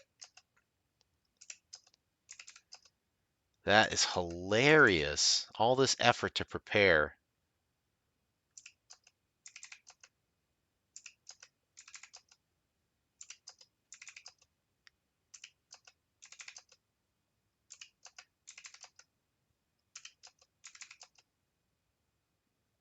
Nope.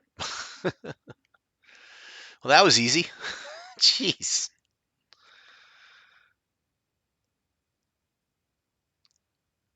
541 experience points for holding a mirror. That's awesome. Was there any treasure for this one? I bet. Probably not. Oh no. Uh, Winning yields a treasure of Potion of Giant Strength, Potion of Healing, Cloak of Displacement, Clerical Scroll. And it has no gold apparently, so who's going to take first? Let's have you take, since you're the cleric, we'll do the Clerical Scroll with 2 spells. The cloak we know is a Cloak of Displacement. I'm curious about that one.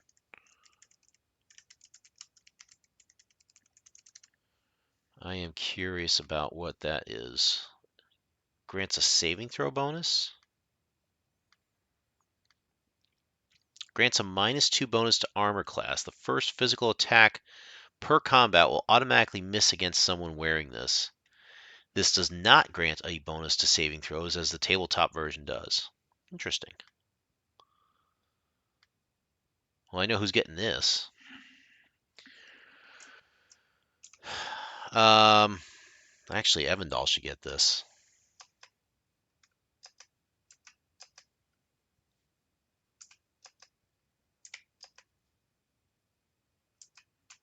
And what are the potions? Potion of Healing, Potion of Giant Strength. Sure, Hatherall, take it.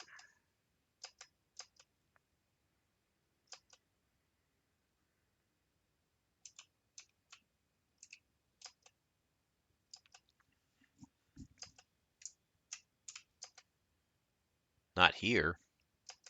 What do you mean, not here? Yes, here. What the heck is that all about?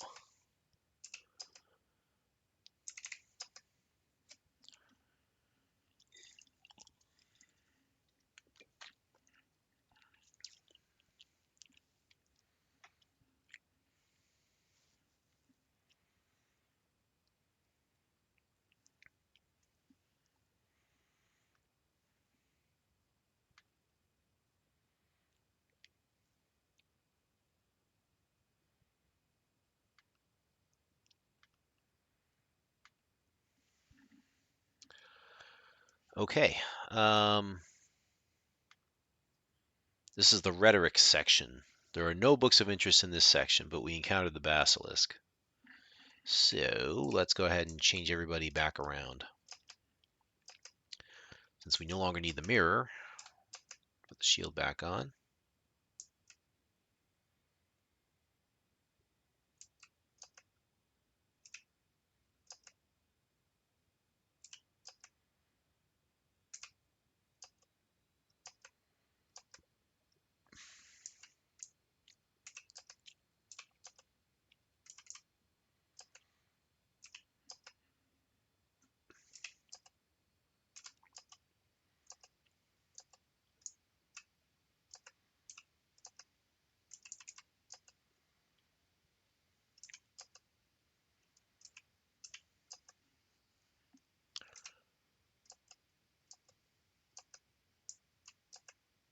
Why can't you put the cloak on?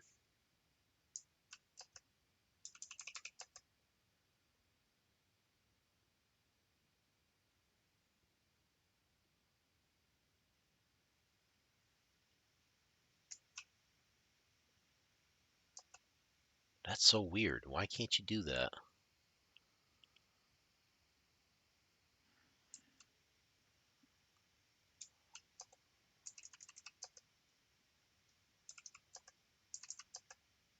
It has nothing to do with the armor you're wearing, apparently. That's so weird.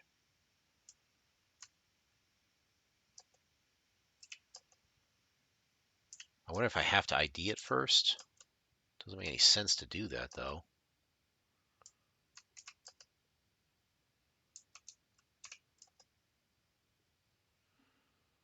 Um,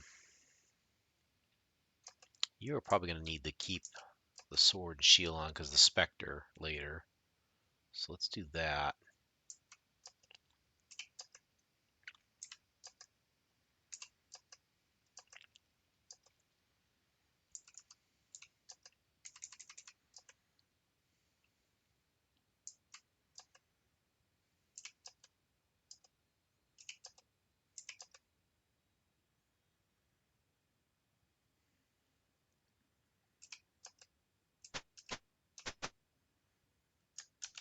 Do another save real quick.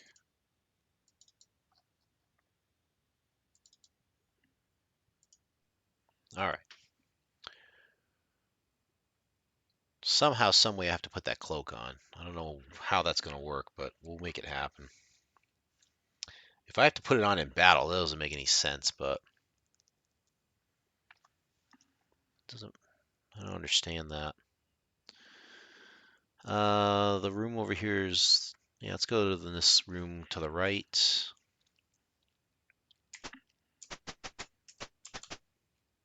These are the library stacks. Old and moldering books are stored on shelves. A sign over the entrance reads mathematics.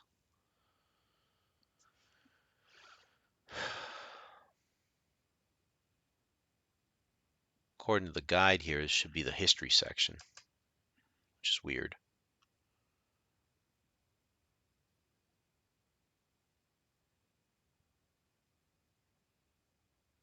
Huh. Let's see. That's east. I'll go the other way.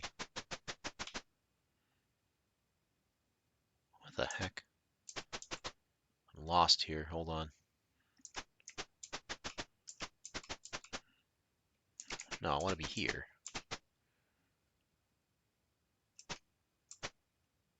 What is this section? Let's turn on search.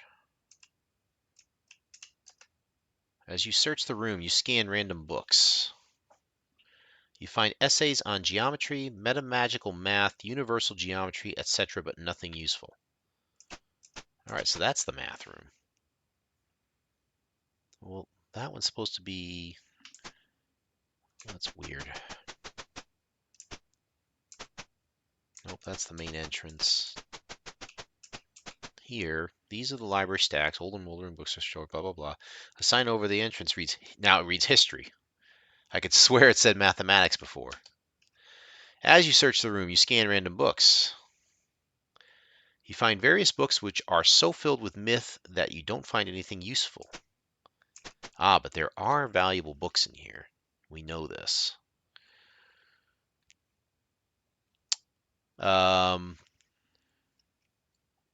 We're looking for the History of the North, Lex Geographica, and the Grand Historian's Records of the Arts of War.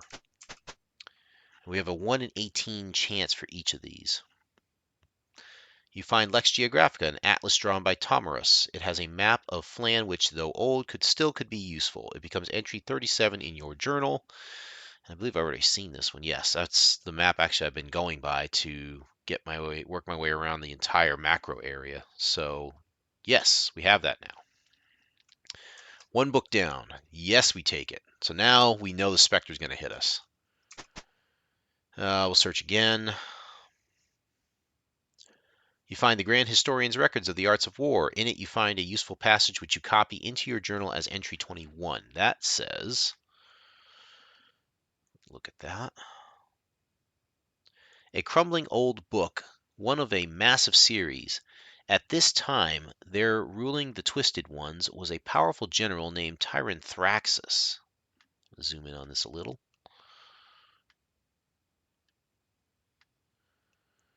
He strode before his armies, cloaked in flame, and led the riders out of the waste. At his hand, the kingdom of Barzeh was conquered. Turning south, he led his army to conquer the Horeb and the Vain. Tyrant Thraxus was a cruel man and leveled all that he had taken, murdering the princes of these lands. But the flame that surrounded him consumed him, destroying his body. Freed of its shell, it flew among the men of his army, lighting on each and claiming it. It was then when Baron Shode imprisoned Tyrant Thraxus in a vial of water which shone like the light of day. This he sank in the watery depths of Lake Longreach, defeating the armies Tyrant Thraxus had raised. Very interesting. Oh, yes, we're taking that. One more book to get. As you search, blah, blah, blah.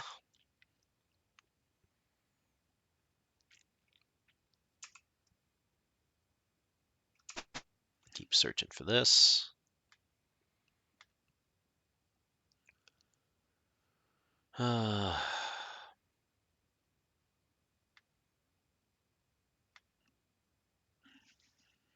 Just keep going through the stacks here until we find the third book that we need.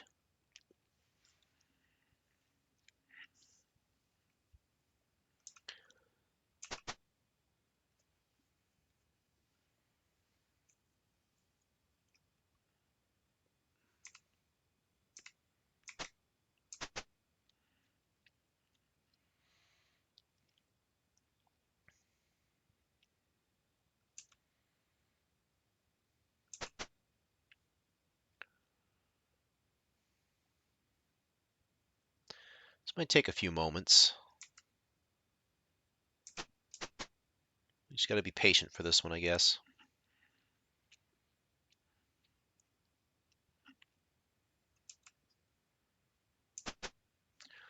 After this, we are going to go to philosophy section.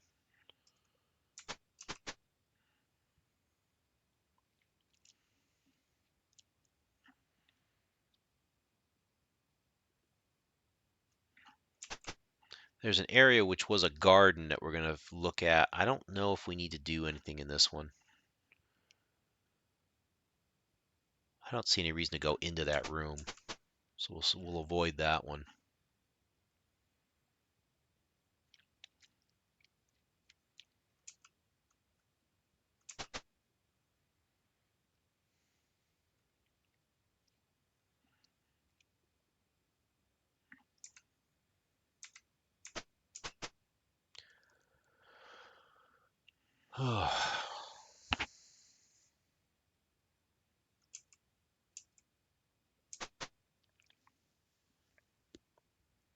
Failing my perception check here, apparently. Over and over and over again.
One in 18 chance to find it, so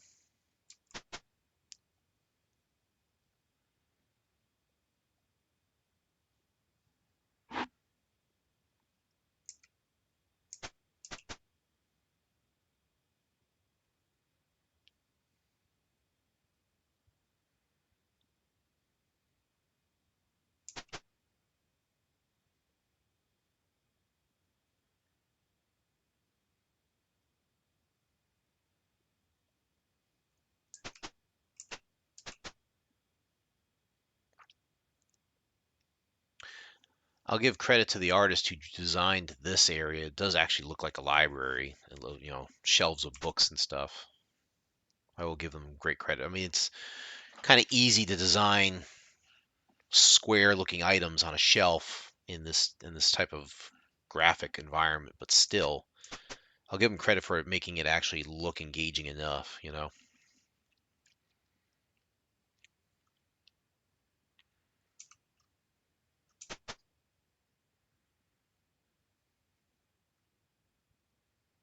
Goodness gracious, striking out here.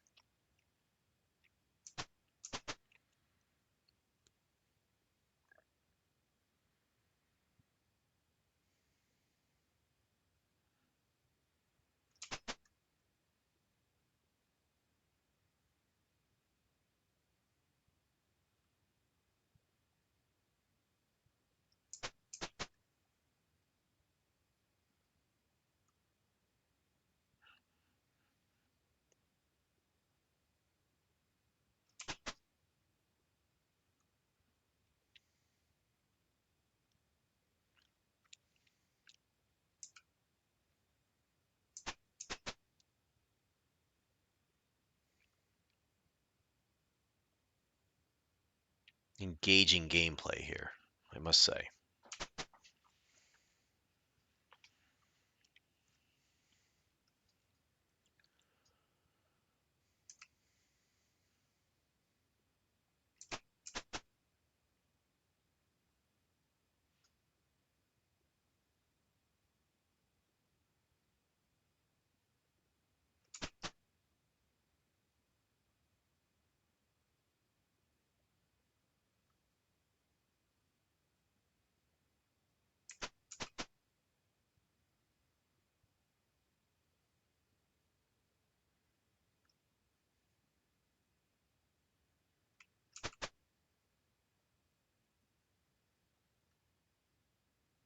Find the book. Come on.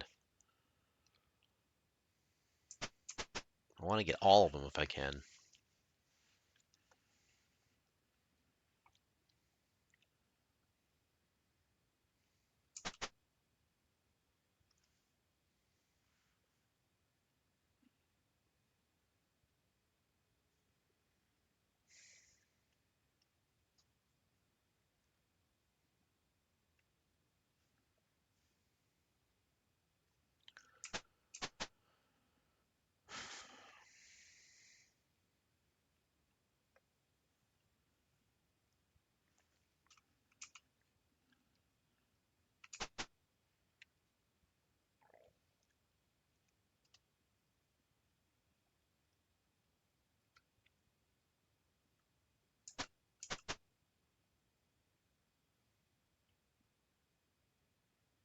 You find the history of the North is mostly written to please a royal line. However, there is an interesting passage which you copy into your journal as entry 8.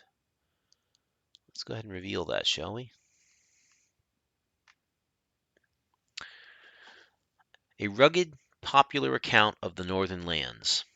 10 days' ride north of the Varm is a barren and dead country called the Leewye, land in pain or land of caused pain. Further to the south, this place is known as the Tortured Land. It is said to be an evil place, shunned by the riders. They speak little of this land, but yearly, during chess, they make a trip into its heart. There they go to praise the spirit of a glowing spring. This they have done for ages, and so shall they do for years to come. Huh, a glowing spring in a barren land.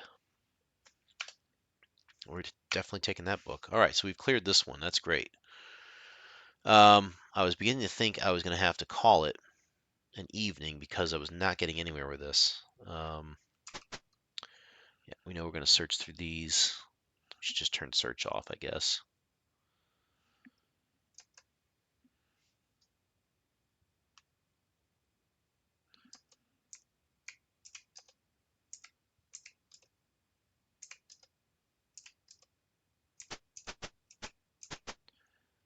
All right, so that was the history section. To this area should be, these are the library stacks, old and moldering books, blah, blah, blah. This reads philosophy. All right, let's do some searching here. Same thing as the previous room. Um, this time it'll be 1 in 12 chance for each of the 3 categories. So let's see what this gets us. As you search the room, blah, blah, blah. You find a book entitled Meditations. Do you take it? Yes.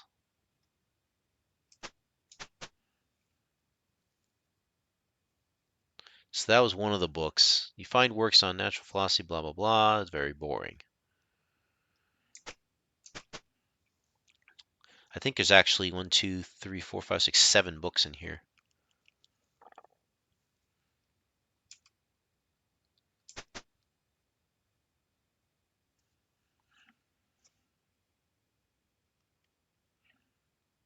You find Fierdetha's discourses on power. Among all the dry text, you find an interesting passage which you copy into your journal as entry 7. A tightly bound scroll, seemingly immune to the ravages of time. Quote, fountains and pools hold great power that can only be reached by performing proper ceremonies. Most sure of these is immersion, for in this way the bather surrenders himself to the spirit of the water. That spirit, or some portion of it, enters into the bather, whereby he gains great powers. Woe to the weak-willed, whose spirits are sure to be consumed by spirits that put even the strong at great risk. Urax holds that the falls of Ixi are the greatest of all these. Morden writes that the pool of radiance is greater still. Later on in the book, quote, places of magical power are not necessarily tied to one physical location. Power often moves from plane to plane along the path of least resistance. The termination of the path determines the place's location on this plane. Volatile upheavals between the planes may lead to a change in the path of least resistance. This can change where the path terminates on this plane, thus moving the place of power. Sounds like the pool of radiance might be mobile. Some who wield strong supernatural forces can bend the path like an engineer damming a river.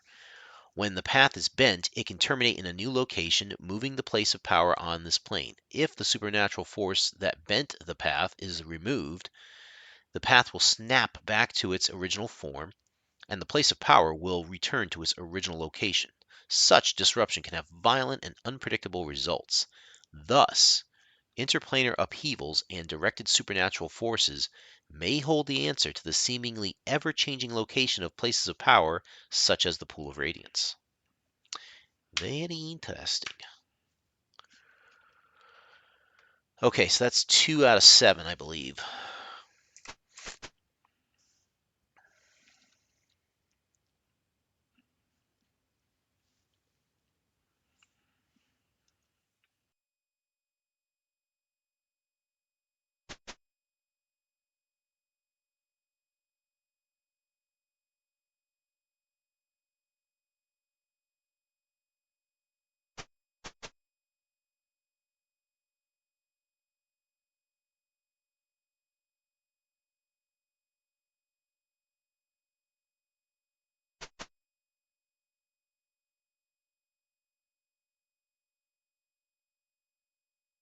Aha! We have found Ergun's description of darkness. Description of darkness? It's dark. This is an account of his imprisonment in the lower realms. There is a passage of interest which you copy as entry 19 in your journal. All right, let's read that one.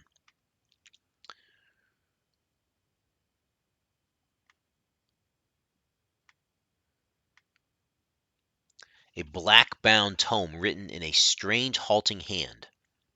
Quote, and settled foremost in the hall of minor courtiers were the lesser powers. Merim of the great spear, Hask, voice of Harragut, Tiranthraxus the flawed one, or flamed one, I should say, Borum of the lake of boiling mud, and Kenad of the unseen. These two fell down and became servants of the great Lord Bane. Oof, sounds spooky. Heck yeah. Give me all the books. All right, that gives us 3 of the books out of 7. So there are going to be 4 more marginally useful books, which we'll just grab anyways.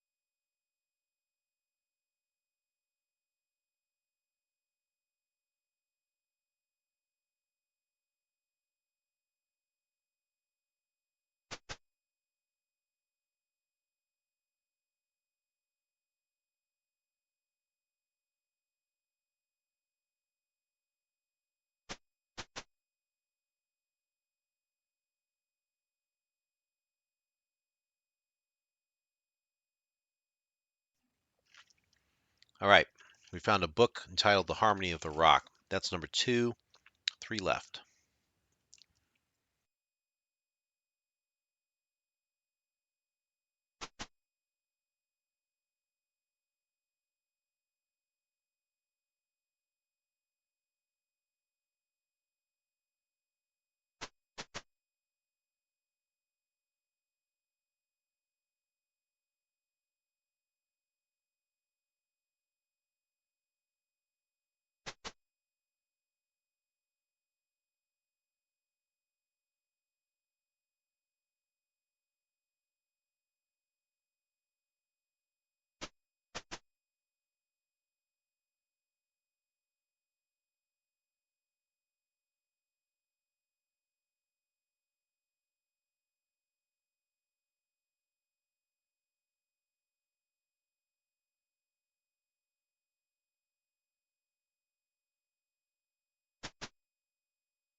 Okay, there's the next book, Strom's Discussion of Poetics. There's only 2 left. There's Chronicles of Aram and Discourse on the Nature of Writing.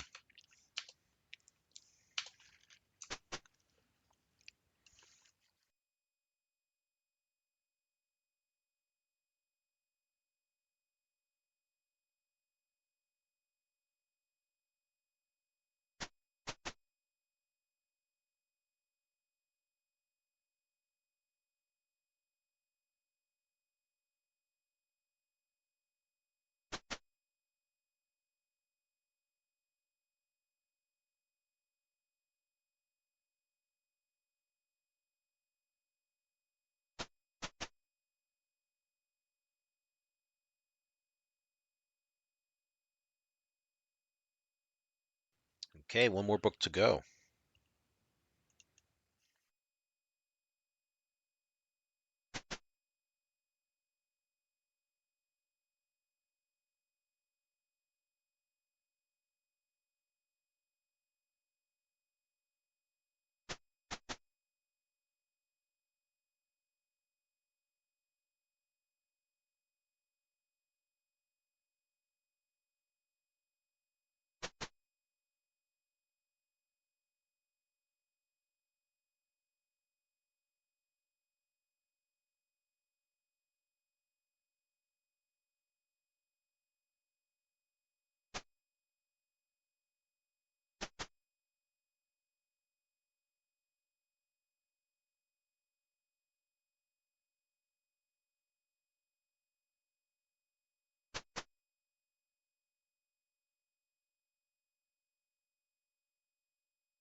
I just realized that we're technically spending 10 minutes every time I move in one of these rooms.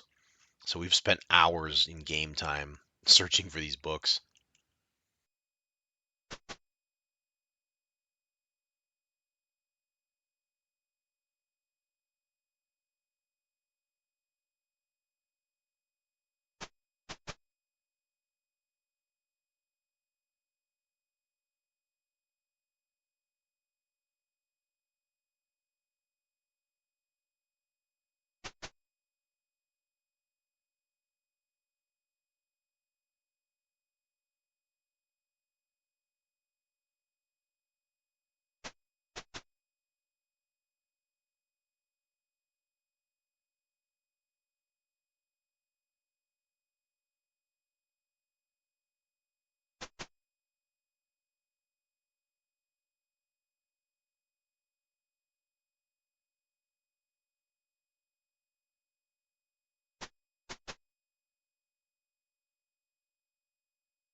And there it is.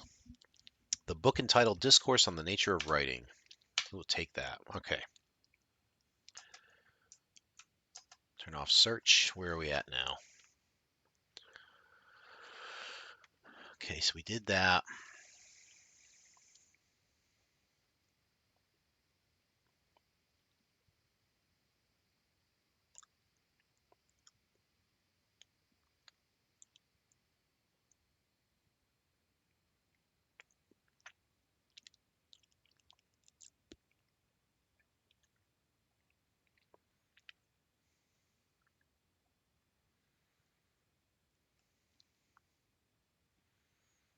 Okay, this looks like a good stopping point here. I'm just going to move out to the doorway, which has us facing north. I think where we want to go now is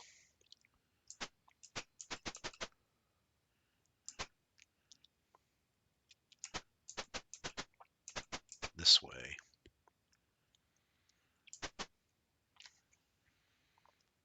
So this is rooms 6 and 7. These are just rotted. You see a chamber filled with rotted furniture and benches. Same over here. Not worth searching those apparently.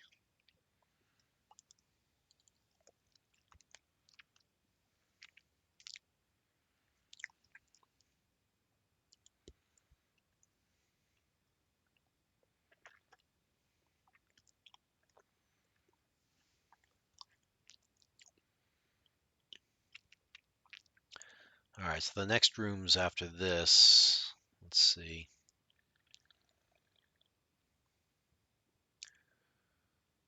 We'll face the madman soon enough if we pass through that door. So I think we'll stop here right now before we go any further. Let's do a quick save. And we're going to call it a night tonight. We did make a lot of good progress here, believe it or not. Um, we're just about cleared with this. Um, all we need to do is really just face the Spectre. If we can defeat him, then the block is cleared. So far, we're 100% in recovering all the possible books. We still have a few to go, I think, but once we clear out this southern half of the library and defeat the Spectre, we could technically go back, turn the stuff in, get some more experience and some gold, and maybe level up a little bit further. The next area is Podol Plaza, which is a hotbed of monstrous humanoid activity. You must pass through it to reach Stoyanov Gate and Valhalla Castle. You may also receive a commission to learn about a magical item being auctioned here, which we have. Um,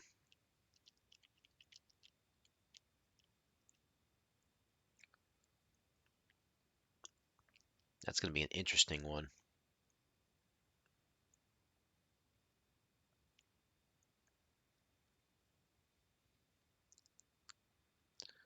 Doesn't say anything about the item.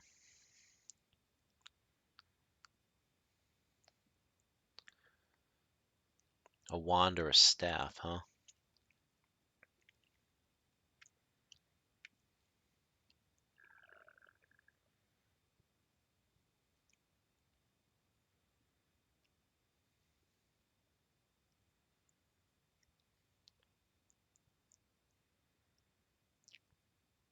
I'm just looking ahead to what we're going to have to face here.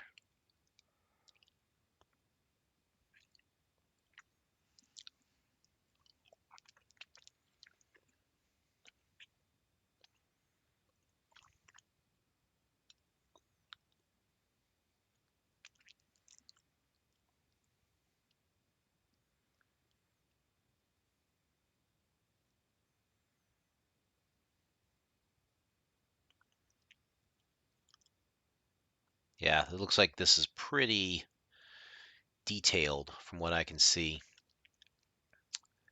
I'm looking at the monster list. I see Orc Leader, Orc, Ogre. I see Goblin Guard, Hobgoblin, Ogre, again, 4th level fighters out there, Hobgoblins. And again, I don't even know if we have to face all of these or not.